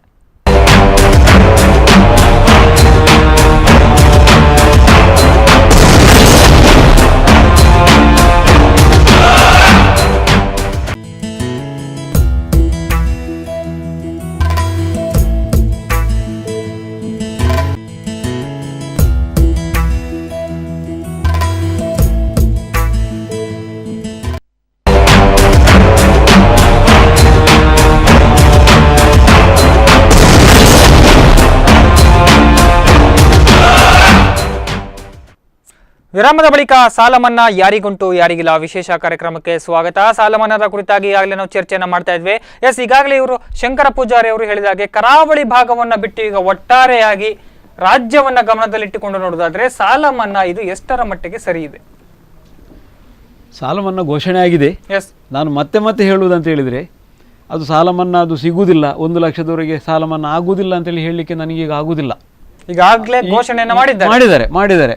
ಅದು ಹಂತವಾಗಿ ವ್ಯವಸ್ಥೆಯ ಪ್ರಕಾರ ಅದು ಆಗ್ಬಹುದು ಅಂತೇಳಿ ಎಣಿಸ್ತೇನೆ. ಆಗ್ಬೇಕಂತ ಆಗ್ಬೋದು ಅಂತೇಳಿ ಎಣಿಸಿದ್ದೇನೆ. ಆದರೆ ಸಾಲ ಮನ್ನಾ ಮಾಡಿದರೂ ಕೂಡ ಅದಕ್ಕೆ ಆ ಸಂಪನ್ಮೂಲದ ವ್ಯವಸ್ಥೆ ಸರಿಯಾದ ವ್ಯವಸ್ಥೆಯಲ್ಲಿ ಗಟ್ಟಿಯಾಗಿ ಇಷ್ಟು ಹಣ ಉಂಟು, ಅಷ್ಟು ನಾವು ಹಾಕ್ತೇವೆ ಅಂತೇಳಿ ಹೇಳುವಂಥ ವ್ಯವಸ್ಥೆ ಈಗ ಇಲ್ಲ. ನನ್ನದು ಮತ್ತೆ ನಾನು ಹೇಳುವಂಥದ್ದು ಏನಂತ ಹೇಳಿದರೆ, ರೈತರ ಸಬಲೀಕರಣ. ಈಗ ನಾನು ಹೇಳುವುದು, ಇಲ್ಲಿ ನಾವು ಸಾಲ ಮನ್ನಾದ ಸಬ್ಜೆಕ್ಟಿಗೆ ಸೇರಿದರೂ ಕೂಡ ಇಲ್ಲಿ ರೈತರು ಬೆಳೆಯನ್ನು ಮಾಡುವಂಥ ಸ್ಥಿತಿಯಲ್ಲಿ ಇಲ್ಲದೆ ಇರುವಂಥದ್ದನ್ನೇ ನಾನು ಹೇಳ್ತೇನೆ. ನೋಡಿ, ಇಲ್ಲಿ ಸಹಕಾರಿ ಸಂಘಗಳಿದೆ. ಅನೇಕ ಸಹಕಾರಿ ಸಂಘಗಳಲ್ಲಿ ಈ ರಸಗೊಬ್ಬರ ಕೀಟನಾಶಕಗಳು ಅಲ್ಲಿ ಇಲ್ಲ, ಅಲ್ಲಿ ವ್ಯವಸ್ಥೆ ಇಲ್ಲ, ಅದು ಪ್ರೈವೇಟಿಗೆ ಹೋಗಬೇಕು. ವಿಶೇಷವಾಗಿ ನಾವು ಚಿಂತನೆ ಮಾಡಬೇಕಾಗ್ತದೆ. ನೋಡಿ, ಅಲ್ಲಿ ನಮ್ಮ ಕೃಷಿ ಇಲಾಖೆಯಲ್ಲಿ ಹೋದರೆ ರೈತರಿಗೆ ಬೇಕಾದಂಥ ವ್ಯವಸ್ಥೆಗಳು ಸರಿಯಾದ ಕಾಲಕ್ಕೆ ಸಿಗುವುದಿಲ್ಲ, ನಾವು ಎಣಿಸಿದ ರೀತಿಯಲ್ಲಿ ಸಿಗದೇ ಇರುವಂಥದ್ದು ಇದೆ. ಬೆಂಬಲ ಬೆಲೆ, ಭತ್ತ ಬೆಂಬಲ ಬೆಲೆ ಘೋಷಣೆ ಆಗುವುದು ಒಂದು ಕಾಲದಲ್ಲಿ, ಅದು ಸಿಗುವುದು ಒಂದು ಕಾಲದಲ್ಲಿ. ಇವನದ್ದು ಮೇಲೆ ಬರುವಾಗ ನಾನು ಈಗ ಮಾತಾಡ್ತಾ ಹೋದರೆ ಒಬ್ಬರಿಗೆ ನೋವು, ಒಬ್ಬರಿಗೆ ಸಿಹಿ ಆಗುವಂಥ ವಿಚಾರಗಳು ಬರ್ತದೆ ನನ್ನ ಮಾತಿನಿಂದ. ಆದರೆ ಸರಿಯಾದ ಸಮಯಕ್ಕೆ ಅದು ಬೆಂಬಲ ಬೆಲೆ ಖಂಡಿತ ಸಿಗಲೇಬೇಕು. ಸರ್ಕಾರ ಒಂದು ಕಡೆಯಲ್ಲಿ ಘೋಷಣೆ ಮಾಡ್ತದೆ. ಕೇಂದ್ರ ಸರ್ಕಾರ ಘೋಷಣೆ ನೋಡಿ, ಭತ್ತ ಮತ್ತು 14 ಬೆಳೆಗಳಿಗೆ 15,000 ರೂಪಾಯಿ ಬೆಂಬಲ ಬೆಲೆ ನೀಡಲು ಅನುಮೋದನೆ ಆಗಿದೆ. ಮೋದಿಯವರ ಸರ್ಕಾರ ಹಾಗೆ ಕೊಟ್ಟಿದೆ. ಅದು ಎಲ್ಲಿಂದ ಎಲ್ಲಿವರೆಗೆ ಬರ್ತದೆ ಅಂತೇಳಿ ಗೊತ್ತಾಗೋದಿಲ್ಲ. ವಿಶೇಷವಾಗಿ ಪ್ರತಿ ಕ್ವಿಂಟಲ್ ಭತ್ತಕ್ಕೆ 200 ರೂಪಾಯಿ ಬೆಂಬಲ ಬೆಲೆ ಹೆಚ್ಚಿಸಿದ್ದಾರೆ, ಪ್ರತಿ ಕ್ವಿಂಟಲ್. ಅದೇ ರೀತಿಯಲ್ಲಿ ರಾಗಿಗೆ 52%, ಜೋಳಕ್ಕೆ 50%ದಷ್ಟು ಬೆಂಬಲ ಬೆಲೆ ಹೆಚ್ಚಿಸುವ. ಅದು ಸರಿಯಾದ ಸಮಯಕ್ಕೆ ಅದು ರೈತನ ಕಿಸೆಗೆ ಸಿಗುವ ಹಾಗೆ ಆಗಬೇಕು, ಮಧ್ಯವರ್ತಿಗಳನ್ನೆಲ್ಲ. ಮಧ್ಯವರ್ತಿಗಳಿಗೆ ಹೋಗದಾಗೆ ರೈತ ತನ್ನ ಹುಟ್ಟುವಳಿಯನ್ನು ಕೊಂಡೋಗಿ ಸರ್ಕಾರಿ ಸ್ವಾಮ್ಯದ ವ್ಯವಸ್ಥೆಯಲ್ಲಿ ಅದನ್ನು ಮಾರಾಟ ಮಾಡುವಾಗೆ ಆಗುವಂಥ ವ್ಯವಸ್ಥೆ ಆಗಬೇಕು. ಮಂಡ್ಯ ಮೈಸೂರು ಇತ್ಯಾದಿ ಕಡೆಯಲ್ಲಿ, ಉತ್ತರ ಭಾಗದಲ್ಲಿ ಇದೆ, ಎಲ್ಲ ಕಡೆ ನಾವು ನೋಡಿದೆ. ಅತ್ಯಂತ ವ್ಯವಸ್ಥಿತವಾಗಿ ರೈತನಿಗೆ ಅವನ ಹುಟ್ಟುವಳಿಗೆ ವ್ಯವಸ್ಥಿತವಾಗಿ ಹೆಚ್ಚು ರೇಟ್ ಬಂದಾಗ ಹುಟ್ಟುವಳಿಯನ್ನು ಅದು ಬಾಳೆಕಾಯಿಯ ಗೊನೆ ಆಗಿರ್ಬೋದು ಬೇರೆ ಅಂಥ ವಿಷಯಗಳನ್ನು ನಾವು ಸ್ವತಃ ನೋಡಿದ್ದೇವೆ. ಅಂಥ ವ್ಯವಸ್ಥೆ ನಮ್ಮ ಕರಾವಳಿ ಜಿಲ್ಲೆಗಳಲ್ಲಿ ಅದೇ ಇವರು ಸರ್ ಹೇಳಿದಾಗೆ. ಯಾಕೆಂದರೆ ಅಲ್ಲಿ ಮಂಡ್ಯ ಮೈಸೂರು ಭಾಗಗಳಲ್ಲಿ ಯಾಕಂತ ಹೇಳಿದ್ರೆ ಅಲ್ಲಿನ ಜನಸಾಮಾನ್ಯರು ಹೆಚ್ಚಿನ ಸಂಖ್ಯೆಯಲ್ಲಿ ರೈತರಿದ್ದಾರೆ. ಇಲ್ಲಿನ ನಾವು ಹೇಳಿದಾಗೆ ಇಲ್ಲಿ ನಾವು ಹೆಚ್ಚಿನವರು 1-2-3% ಬಿಟ್ಟರೆ ಮತ್ತೆ ಇಲ್ಲಿ ಎಲ್ಲರೂ ಕೂಡ ಇಲ್ಲಿ ಪಾರ್ಟ್ ಟೈಮ್ ಇವರೇ ಇರುವಂಥದ್ದು. ಯಾಕಂದರೆ ಇಲ್ಲಿನ ನಮ್ಮ ರೈತರ ಕೂಡ ಆ ಇಚ್ಛಾಶಕ್ತಿ ಬೇಕು. ಯಾಕಂತೇಳಿ ಅಲ್ಲಿ ಸಿಗೋದಿಲ್ಲ ಅಂತ ಹೇಳುವಾಗ APMCಗಾಗಲಿ ಅಲ್ಲಿ ಹೋಗಿ ಅಧಿಕಾರಿಗಳನ್ನು ಮಾತಾಡಿಸುವಂಥದ್ದಾಗಲಿ, ಅದು ಕೃಷಿ ಕೇಂದ್ರಗಳಲ್ಲಿ ಆಗಲಿ, ಅಲ್ಲೆಲ್ಲ ಅಧಿಕಾರಿಗಳನ್ನು ಮತ್ತು ಅಲ್ಲಿ ಏನು ಜನಪ್ರತಿನಿಧಿಗಳಿದ್ದಾರೆ ಅಲ್ಲಿದು ಯಾಕಂತ ಹೇಳಿದ್ರೆ APMC ಅಲ್ಲಿ ಕೂಡ ಎಲೆಕ್ಟೆಡ್ ಬೋರ್ಡ್ ಇರ್ತದೆ. ಹಾಗಿರುವಾಗ ಅವರನ್ನ ಬಡಿದೆಬ್ಬಿಸುವುದಾಗಲಿ ಈ ರೀತಿಯಲ್ಲಿ ಕೆಲಸಗಾರರನ್ನು ಮಾಡಿದರೆ ಆಟೋಮೆಟಿಕ್ಲಿ ಯಾಕಂತ ಹೇಳಿದ್ರೆ ಅದು ಈ ರಾಜಕೀಯ ಇಚ್ಛಾಶಕ್ತಿ ಇಲ್ಲಿಂದ ತಳದಿಂದ ಬರಬೇಕು. ಎಲ್ಲಿಗ ಅಲ್ಲಿ ಕುತ್ಕೊಂಡ ಕುಮಾರಸ್ವಾಮಿ ಅವರೇ ಎಲ್ಲ ಕಡೆ ಇದು ಮಾಡ್ಲಿಕ್ಕೆ ಹೋದ್ರು. ಯಾಕಂದ್ರೆ ಅವರು ಏನು ಮೆಸೇಜ್ ಪಾಸ್ ಮಾಡ್ತಾರೆ ಅದು ಹಂತ ಹಂತವಾಗಿ ಎಲ್ಲ ಇದಕ್ಕೆ ಬರ್ಬೇಕು. ಆವಾಗ ಇಲ್ಲಿ ನೋಡಿ ಉದಾಹರಣೆಗೆ ಈಗ ಇದು ನಮ್ಮ ಉಡುಪಿ ಭಾಗದಲ್ಲಿ ಹೇಳ್ಬೇಕು. ಉಡುಪಿಯಲ್ಲಿ ಎಲ್ಲ ಕಡೆಗಳಲ್ಲಿ ಈಗ ಪ್ರಸ್ತುತ BJP ಶಾಸಕರಿದ್ದಾರೆ. ರಾಜ್ಯದಲ್ಲಿ ಅಧಿಕಾರದಲ್ಲಿ ಸಮ್ಮಿಶ್ರ ಸರ್ಕಾರ ಕಾಂಗ್ರೆಸ್ ಮತ್ತು JDS ಇದೆ. ಹಾಗಿರುವಾಗ ನಮ್ಮ ಮುಖ್ಯವಾದದ್ದು ಏನು ಉಡುಪಿಗೆ ನಾನು ವಿಶೇಷವಾಗಿ ಹೇಳುವಂಥದ್ದು, ಉಡುಪಿಯಲ್ಲಿ ಇಲ್ಲಿ ಜನಪ್ರತಿನಿಧಿಗಳು BJP ಅವರು, ಅಲ್ಲಿ ಮೇಲ್ಗಡೆ ಕಾಂಗ್ರೆಸ್ ಮತ್ತು JDS, ಇಲ್ಲಿ ನಾವು ಮೂರೂ ಪಕ್ಷಗಳು ಸೇರಿ ನಾವು ಸ್ಥಳೀಯವಾಗಿ ನಮಗೆ ಇಲ್ಲಿನ ಏನು ಕುಂದುಕೊರತೆಗಳುಂಟು, ಇಲ್ಲಿ ನಾನು ಕಾಂಗ್ರೆಸ್, ನಾನು JDS, ನಾನು BJP ಅಂತ ಹೇಳಿಕೊಂಡ್ರೆ ಕೂತ್ರೆ ಆಗುದಿಲ್ಲ. ಹಾಗಿರುವಾಗ ನಾವು ಏನಿದೆ ಈಗ ಇಲ್ಲಿಯ ಜನರಿಗೆ ನಾವು ಏನು ಸೌಕರ್ಯಗಳನ್ನು ನಾವು ಮಾಡಲಿಕ್ಕೆ ಸಾಧ್ಯ ಉಂಟು ಅದು ನಾವು ಎಲ್ಲ ಮೂರು ಪಕ್ಷಗಳು ಸೇರಿ ಮಾಡುವಂತ ಒಂದು ಜವಾಬ್ದಾರಿಯುತವಾದ ಒಂದು ಸ್ಥಾನದಲ್ಲಿ ಈಗಾಗಲೇ ಸಾಲ ಮನ್ನಾ ಮಾಡಿರೋದ್ರಲ್ಲಿಯೂ ಕೂಡ ಕೆಲವೊಂದು ಷರತ್ತುಗಳನ್ನ ಇಟ್ಟಿದ್ದಾರೆ CM ಕುಮಾರಸ್ವಾಮಿ ಅವರು. ಈಗ ಆಲ್ರೆಡಿ ಸಾಲ ಮನ್ನಾ ಮಾಡಿರೋದ್ರಲ್ಲಿ ಕೂಡ ಅದರಲ್ಲಿಯೂ ಅದಕ್ಕೆ ನೀವು ನಮಗೆ ಸ್ವಲ್ಪ ಕ್ಲಾರಿಫಿಕೇಶನ್ ಅನ್ನ ನೀವು ಕೊಡಬೇಕಾಗಿದೆ. ಒಂದು ಈ ಷರತ್ತು ಏನು ಅಂತೇಳಿ ಆದೇಶಗಳು ಬರಲಿಲ್ಲ. ಖಂಡಿತ ನಮಗೆ ಸಿಕ್ಕಿರೋ ಮಾಹಿತಿಯ ಪ್ರಕಾರ ಈಗ ಬೆಳೆ ಸಾಲ ಪಡೆದ ರೈತರು ಸರ್ಕಾರಿ, ಸಹಕಾರಿ ಮತ್ತು ಇತರ ಕ್ಷೇತ್ರದ ನೌಕರರಾಗಿದ್ದು ಪ್ರತಿ ತಿಂಗಳು 20,000 ರೂಪಾಯಿಗಿಂತ ಹೆಚ್ಚಿನ ವೇತನ ಅಥವಾ ಪಿಂಚಣಿ ಪಡೆಯುತ್ತಿದ್ದಲ್ಲಿ ಅಂತಹ ರೈತರಿಗೆ ಯೋಜನೆ ಅನ್ವಯಿಸುವುದಿಲ್ಲ. ಅದು ಸರಿಯಾದ ಒಂದು ಇದಲ್ಲ. ಯಾಕಂದ್ರೆ ಅದು 20,000 ಬಗ್ಗೆ ನನಗೆ ಹೇಳಿದ್ರು. ಬಟ್ ಯಾಕಂತ ಹೇಳಿದ್ರೆ ಸರ್ಕಾರಿ ಉದ್ಯೋಗದಲ್ಲಿ ಇದ್ದು ಅಥವಾ ಇದು ಮಾಡುವಾಗ ಅದು ಫಸ್ಟಿಗೆ ನಾವು ಈಗಲ್ಲ, ಅದು ಬಹುಶಃ ಸರ್ಕಾರಿ ಉದ್ಯೋಗದಲ್ಲಿರುವವರಿಗೆ ಸಾಲವನ್ನ ಕೊಡಬಹುದು, ಮನ್ನಾವನ್ನ ಮಾಡ್ಲಿಕ್ಕೆ ಆಗುದಿಲ್ಲ. ಅಲ್ಲ, ಯಾಕಂತ ಹೇಳಿದ್ರೆ ನೋಡಿ ಅವರಿಗೆ ಎರಡು ರೀತಿ ಇದಿರ್ತದೆ. ಈಗ ಸರ್ಕಾರಿ ಉದ್ಯೋಗದಲ್ಲಿದ್ದವರು ಮತ್ತೆ ಪ್ಲಸ್ ಅವರು ಕೃಷಿ ಕೂಡ ಮಾಡುವಂತದ್ದು ಎರಡು ರೀತಿಯಲ್ಲಿ ಇದಿರ್ತದೆ. ಯಾಕಂದ್ರೆ ಅವರ ಏನು ನೋಡಿ ಬೇಸಿಕಲಿ ಹೇಳುವಂಥದ್ದು ಅಲ್ಲ, ನನ್ನ ವೈಯಕ್ತಿಕ ಇದು. ಯಾಕಂತ ಹೇಳಿದ್ರೆ ಸಾಲ ಮನ್ನಾ ಯಾವಾಗ ಅಂತ ಹೇಳಿದ್ರೆ ಆತನಿಗೆ ಅದು ಕಟ್ಲಿಕ್ಕೆ ಆಗದಿದ್ದಂತ ಸಂಬಂಧ. ಅಂದ್ರೆ ಆತ ಯಾಕಂದ್ರೆ 3 ರಿಂದ 4 ವರ್ಷಗಳ ಕಾಲ ಬರಗಾಲ ಇದ್ದು ಅದೇ ರೀತಿಯಲ್ಲಿ ಒದ್ದಾಡ್ಕೊಂಡಿರುವಂತ ಪರಿಸ್ಥಿತಿಯಲ್ಲಿ ಅವಾಗ ಮನ್ನಾ ಮಾಡಬೇಕಾಗಿರ್ತದೆ. ಯಾಕಂದ್ರೆ ಅವಾಗ ಅದರದ್ದು ಆಕ್ಚುಲಿ ಏನು ಇದು ಹೋಗ್ತದೆ. ಈಗ ಖಾಲಿ ಒಬ್ಬ ರೈತ ಅವನದ್ದು ಇದು ಏನು ಸಾಲ ಮಾಡಿ ಬೆಳೆಯನ್ನು ಬೆಳೆಸ್ತಾನೆ, ಆ ಬೆಳೆ ಇದಾಗುದಿಲ್ಲ, ಬರಗಾಲದ ಕಾರಣಕ್ಕೂ ಮತ್ತೊಂದು ಕಾರಣಕ್ಕೂ ಆಗುದಿಲ್ಲ. ಹಾಗಿರುವಾಗ ಅದರಿಂದ ಏನು ಅವನಿಗೆ ಇನ್ಕಮ್ ಬರುವುದಿಲ್ಲ. ಇನ್ಕಮ್ ಬರಗಿದ್ರೆ ಅವನಿಗೆ ಅಟ್ಲೀಸ್ಟ್ ಅವನು ತನ್ನ ಸ್ವಂತ ಖರ್ಚಿಗೆ ಕೂಡ ಆಗದಂಥ ಪರಿಸ್ಥಿತಿ ಬರ್ತದೆ. ಆವಾಗ ಅಲ್ಲಿ ಒಂದು ಮನ್ನಾ, ಸಾಲ ಮನ್ನಾ ಅನ್ನೋದಕ್ಕೆ ಒಂದು ಅರ್ಥ ಬರ್ತದೆ.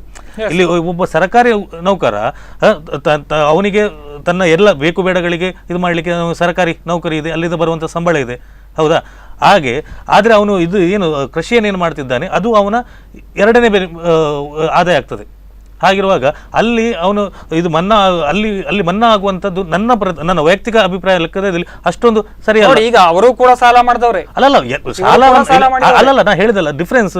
ಈಗ ಒಬ್ಬ ರೈತ ಆತನಿಗೆ ಇರುವಂತದ್ದೇ ಆತನ ಏನು ಆದಾಯ ಉಂಟು ಅದು ರೈತ ಇದು ಏನು ಬೆಳೆಯ ಮುಖಾಂತರನೇ ಬರಬೇಕು. ಹಾಗಿರುವಾಗ ಇಲ್ಲಿ ಆಗುದಿಲ್ಲ, ಇಲ್ಲಿ ಎಲ್ಲ ಲಾಸ್ ಆಯಿತು. ಹಾಗಿರುವ ಅಂತ ಸಂದರ್ಭದಲ್ಲಿ ಅವನಿಗೆ ಎಲ್ಲಿ ತನಕ ಅಂತ ಹೇಳಿದ್ರೆ ಸ್ವಂತ ಹೊಟ್ಟೆ ಬಟ್ಟೆಗೆ ಕೂಡ ಕಷ್ಟ ಇರುವಂತಹ ಸಂದರ್ಭದಲ್ಲಿ ಆವಾಗ ಮನ್ನಾ ಆಗುವಂತದ್ರಲ್ಲಿ ಯಾವುದೇ ಎರಡನೇ ಮಾತಿಲ್ಲ, ಅದು ಸರಿ ಇರ್ತದೆ.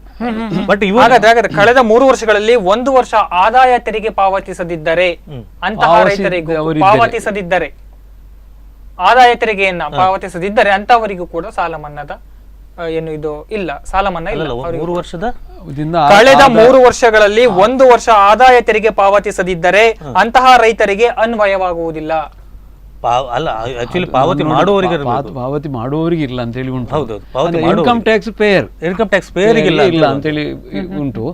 ಈಗ ನಾನು ಹೇಳುವಂಥದ್ದು ಅವರು ಹೇಳಿದ ಹಾಗೆ ಈಗ ಒಂದು 20,000 ರೂಪಾಯಿ ಸಂಬಳ ಅಂತೇಳಿ ಒಂದು ನೌಕರಿಯಲ್ಲಿದ್ದಾಗ ಕೃಷಿ ಸಪರೇಟ್ ಇರ್ತದೆ, ಇಡೀ ಕುಟುಂಬದ ವ್ಯವಸ್ಥೆಯಲ್ಲಿ ಇರ್ತದೆ. ಅದಕ್ಕೆ ಅದನ್ನು ಹೋಲಿಕೆ ಮಾಡುವಂಥದ್ದು ಅಷ್ಟು ಸರಿಯೋ ತಪ್ಪೋ ಅಂತೇಳಿ ಹೇಳಲಿಕ್ಕೆ ಆಗೋದು ಸರಿಯಲ್ಲ. ಅಷ್ಟು ಸರಿಯಾದ ಸಮಂಜಸವಾದ ವಿಷಯ ಅಲ್ಲ ಅಂತೇಳಿ ನಾನು ಹೇಳ್ತೇನೆ. ಆ ಪರಿಸ್ಥಿತಿ, ನಿಜವಾದ ಪರಿಸ್ಥಿತಿಯನ್ನು ಅವಲೋಕನ ಮಾಡಬೇಕು. ಇದು ಏನು ತೋರಿಸುತ್ತದೆ ಅಂತೇಳಿ ಹೇಳಿದರೆ ಈ ವಿಷಯ ಒಂದಷ್ಟು ಕೊರೀಸ್ ನೀವು ಹೇಳಿದಾಗೆ ಒಂದಷ್ಟು ಅದಕ್ಕೆ ಏನು ಶಬ್ದ ಹೇಳಿದ್ರಿ ನೀವು, ಒಂದಷ್ಟು ಕೆಲವು ವಿಚಾರಣೆಗಳನ್ನು ಇನ್ನು ಕೆಲವು ಸಮಜಾಯಿಷಿಗಳು ಬೇಕಾಗ್ತದೆ. ಒಂದಷ್ಟು ಮಾಹಿತಿಗಳ ಕೊರತೆ ಇದೆ. ಏನಂತ ಹೇಳಿದರೆ ಒಂದಷ್ಟು ಕೊರೀಸ್ ಅಂತೇಳಿದರೆ ಒಂದಷ್ಟು ತಡೆಗಳನ್ನು ಒಂದು ಅಧಿಕಾರಿಗಳ ಮಟ್ಟದಲ್ಲಿ ಬಂದಂಥ ತಡೆಗಳು ಅಲ್ಲಿ ಕಾಣ್ತದೆ. ಆ ಶಬ್ದಗಳಲ್ಲಿ ಗೊತ್ತಾಗ್ತದೆ ನನಗೆ. ಶಾಸಕಾಂಗ ಕಾರ್ಯಾಂಗವನ್ನು ತಿದ್ದಬೇಕು ಕೆಲವು ಸಲ.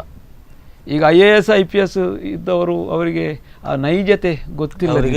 ಈ ತಳಮಟ್ಟದ ಏನು ಈಗ ನಮ್ಮ ಈಗ ನಮಗೆ ಇವರಿಗೆ ಗೊತ್ತುಂಟು, ಯಾರು ಮುಖ್ಯಮಂತ್ರಿ ಇರ್ಬೋದು, ಮಂತ್ರಿಗಳಿರ್ಬೋದು, ಶಾಸಕರು ಜನರ ಮಧ್ಯದಿಂದ ಇದ್ದು ಜನರ ಮತವನ್ನು ಪಡೆದ. ಆಗ ಕೆಲವೊಂದು ಸಂದರ್ಭದಲ್ಲಿ ಜನರಿಗೆ ಅಥವಾ ರೈತರಿಗೆ ಇರಲಿ ಯಾರೇ ಒಂದು ಸಂದರ್ಭದಲ್ಲಿ ಸರ್ಕಾರದ ವ್ಯವಸ್ಥೆಗಳು ಜನರಿಗೆ ಮುಟ್ಲಿಕ್ಕೆ ಅಡಚಣೆಯಾದಾಗ ಅದನ್ನು ಕಾರ್ಯಾಂಗವನ್ನು ತಿದ್ದುವಂಥ ಕೆಲಸ ಆಗಬೇಕಾಗ್ತದೆ. ಎಲ್ಲವನ್ನು ಒಂದು ಒಂದು ಒಂದು ಒಂದು ಪ್ರೊಸೀಜರ್ ಪ್ರಕಾರ ಎಲ್ಲವನ್ನು ಹಾಕಿಕೊಟ್ರೆ ಅಲ್ಲಿ ಯಾರಿಗೆ ಸಿಗಬೇಕಾದು ಸಿಗದೇ ಇರುವಂಥ ಪರಿಸ್ಥಿತಿ ಇದೆ. ಅಲ್ಲಿ ಹೇಳುವಂಥದ್ದು ಎಲ್ಲರಿಗೆ ಅನ್ವಯಿಸುವುದಿಲ್ಲ, ಅದು ಖಂಡಿತ ಪ್ರಾಕ್ಟಿಕಲ್. ಕೆಲವು ಷರತ್ತುಗಳನ್ನು ಕೊಟ್ಟಿದ್ದಾರೆ, ಯಾರ್ಯಾರಿಗೆ ಅನ್ವಯಿಸುತ್ತದೆ ಈ ಸಾಲ ಮನ್ನಾ. ಷರತ್ತು ಹೆಚ್ಚಾದ ಹಾಗೆ ಸ್ವಲ್ಪ ಕಷ್ಟ.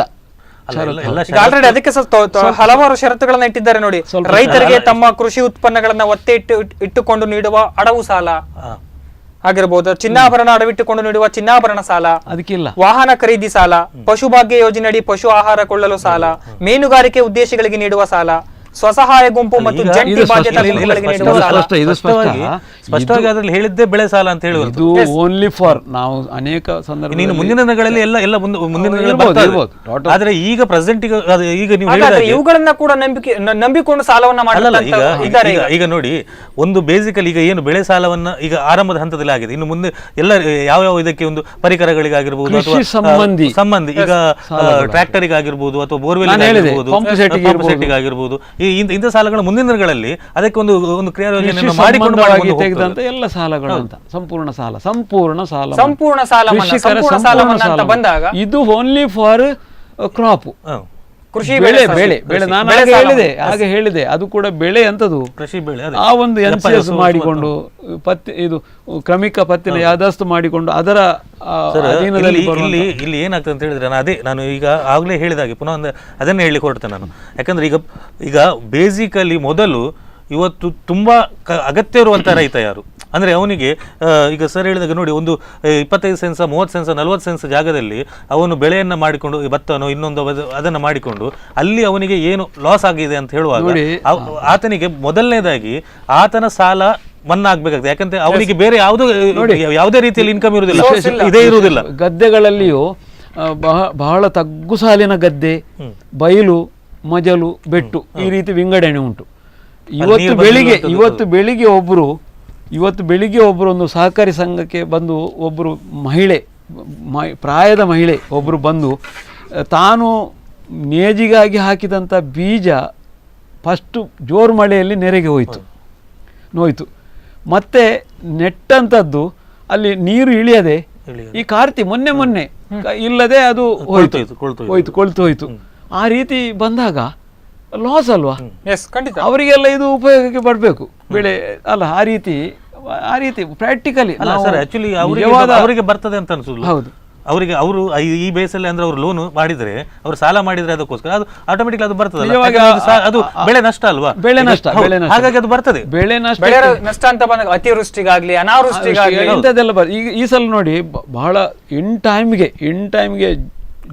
ಜೂನ್ 7ಕ್ಕೆ ಅಲ್ವಾ ನಮಗೆ ಮಳೆ, ಜೂನ್ 7ಕ್ಕೆ ನೀರಿನಿಲೆ ಆಗಿದೆ ನಮ್ಮ ಕರಾವಳಿ ಭಾಗದಲ್ಲಿ. ಆದರೆ ಬಂತು ಮೊನ್ನೆ ಒಂದು 15 ದಿನ ನಮಗೆ ಬಾರದೆ ಮೈನಸ್ ಆಗಿದೆ. ಹಾಗೆ ಜಾಸ್ತಿ ಮಳೆ ಬಂದಾಗಲೂ ಮೈನಸ್ ಆಗ್ತದೆ. ತುಂಬಾ ತಗ್ಗು ಸಾಲು ಅಲ್ಲಿ ಮತ್ತೆ ಅಲ್ಲಿ ಏನ್ ಹಾಕಿದ್ರು ಕೂಡ ಎಲ್ಲ ಕೊಳ್ತೋಗ್ತದೆ. ಇದು ಪ್ರಾಕ್ಟಿಕಲ್. ಇದು ಅದಕ್ಕೆ ಅದೇ ಹೇಳಿದಲ್ಲ, ಅದಕ್ಕೆ ಒಂದು ತಂಡವನ್ನು ರಚನೆ ಮಾಡಿ ಅದು ಆಕ್ಚುಲಿ ನೋಡಿ ತಂಡ ಅಂತ ಹೇಳಿ ನೋಡಿ, ನಾನು 1975-80ರ ದಶಕದಲ್ಲಿ ಹೇಳುವಂಥದ್ದು ನಾನು ಸರಿಯಾಗಿ ನೋಡು. ಈ ಸರ್ಕಾರ ಎಷ್ಟು ನಿಗಾ ವಹಿಸ್ತಿತ್ತು ಅಂತ ಹೇಳಿದ್ರೆ, ಒಂದು ರೆವಿನ್ಯೂ ಗ್ರಾಮಕ್ಕೆ ಒಬ್ಬ ಗ್ರಾಮ ಸೇವಕ ಅಂತ ಹೇಳಿದ್ರು. ಒಂದು ರೆವಿನ್ಯೂ ಗ್ರಾಮಕ್ಕೆ ರೆವಿನ್ಯೂ ಗ್ರಾಮ ಅಂತ ಹೇಳಿ ಗೊತ್ತಾಯ್ತಲ್ವ, ಒಬ್ರು ಗ್ರಾಮ ಸೇವಕ ಮತ್ತೆ ಗ್ರಾಮ ಸಹಾಯಕರು ಅಂತೇಳಿ ಬಂದರು. ಈಗ ಇಲ್ಲವೇ ಇಲ್ಲ, ಈಗ ಯಾವುದಾದ್ರು ಹುದ್ದೆ ಇಲ್ಲ. ಅಂದರೆ ರೈತರು ಈ ಭಾಗದಲ್ಲಿ ನಮಗೆ ಉಡುಪಿ ಜಿಲ್ಲೆಯ ಸ್ವಲ್ಪ ಬೈಂದೂರು, ಶಿರೂರು, ಕುಂದಾಪುರದ ಆಚೆ ಹೋದಾಗ ಸ್ವಲ್ಪ ಉಂಟು. ಮತ್ತೆ ಈಚೀಚೆ ಈ ಕಡಲ ಬದಿ ನಮ್ಮ ಈ ಕೋಸ್ಟಲ್ ಬೆಲ್ಟಿನಲ್ಲಿ ರೈತರು ಅತಂತ್ರ ಸ್ಥಿತಿಯಲ್ಲಿದ್ದಾರೆ. ಇದರ ಬಗ್ಗೆ ಬಹಳ ವಿಶೇಷವಾದ ಒಂದು ತಜ್ಞರಿಂದ ಒಂದು ಸರ್ವೆ ನಡೆಸಬೇಕಾದಿತ್ತು. ಈ ಕುರಿತಾಗಿ ಹೇಳಬೇಕಾದ್ರೆ ಈಗ ಈಗಾಗಲೇ ಕೆಲವು ಅನುಮಾನಗಳಿವೆ. ಈಗ ಈ ಸಾಲ ಮನ್ನಾ ವಿಚಾರಗಳಲ್ಲಿ ಕೂಡ ಕೆಲವೊಂದು ಅನುಮಾನ ಇವೆ. ಈಗಾಗಲೇ ಕೃಷಿ ಸಾಲ ಬೆಳೆ ಮನ್ನಾವನ್ನ ಈಗ ಮಾಡಿದ್ದೇವೆ ಅಂತ ಹೇಳ್ತಾ ಇದ್ದಾರೆ, ಸಹಕಾರಿ ಬ್ಯಾಂಕ್ಗಳಿಂದ ಸಾಲ ಮನ್ನಾ ಅಂತ ಹೇಳಿದ್ದಾರೆ. ಹಾಗಾದ್ರೆ ಈಗ ಒಬ್ಬರು ರೈತರು ಒಂದಕ್ಕಿಂತ ಹೆಚ್ಚು ಸಹಕಾರಿ ಬ್ಯಾಂಕ್ಗಳಲ್ಲಿ ಸಾಲವನ್ನ ಮಾಡಿದ್ದಾಗ ಅವರಿಗೆ ಅನುಮಾನಗಳು ಬರ್ತದೆ, ಎಲ್ಲ ನನ್ನ ಸಾಲಗಳು ಮನ್ನಾ ಆಗಬಹುದೇ? ನೋಡಿ, 1 ಲಕ್ಷದ ಮಿತಿ.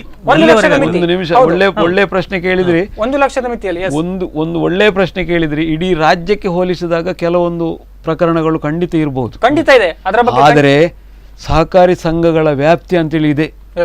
ಒಂದು ಸಹಕಾರಿ ಸಂಘದಲ್ಲಿ ಆ ಗ್ರಾಮದವ ಅದೇ ಸಹಕಾರಿ ಸಂಘದಲ್ಲಿ ಸದಸ್ಯನಾಗುವಂಥದ್ದು 100ಕ್ಕೆ 100 ಅದು ಫಿಕ್ಸ್.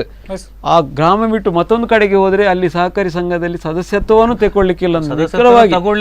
ಇಂತಹ ಪ್ರಕರಣಗಳು ನಮ್ಮ ಜಿಲ್ಲೆಗಳಲ್ಲಿ ತುಂಬಾ ಕಡಿಮೆ, ಆಯ್ತಾ? ತುಂಬಾ ಅಷ್ಟು ಆ ನಿಯತ್ತಿನಲ್ಲಿ, ಆ ಕಾನೂನಿನ ಚೌಕಟ್ಟಿನಲ್ಲಿ. ಯಾಕಂದ್ರೆ ಪತ್ತಿನ ಸಹಕಾರಿ ಈಗ ಯಾವ್ದು ಸಿಎ ಬ್ಯಾಂಕ್ಗಳು ಏನುಂಟು, ಅವರು ಆ ಲಿಮಿಟ್ ಅನ್ನ ಬಿಟ್ಟು ಇವತ್ತಿನವರೆಗೆ ಹೋಗುದಿಲ್ಲ. 1% 1-2% ಇರಬಹುದು ವಿನಃ ನಮ್ಮ ಜಿಲ್ಲೆ ಅದಕ್ಕೆ ಹೊರತುಪಡಿಸಿ ನಮ್ಮ ಜನರು ಕೂಡ ಹಾಗೆ.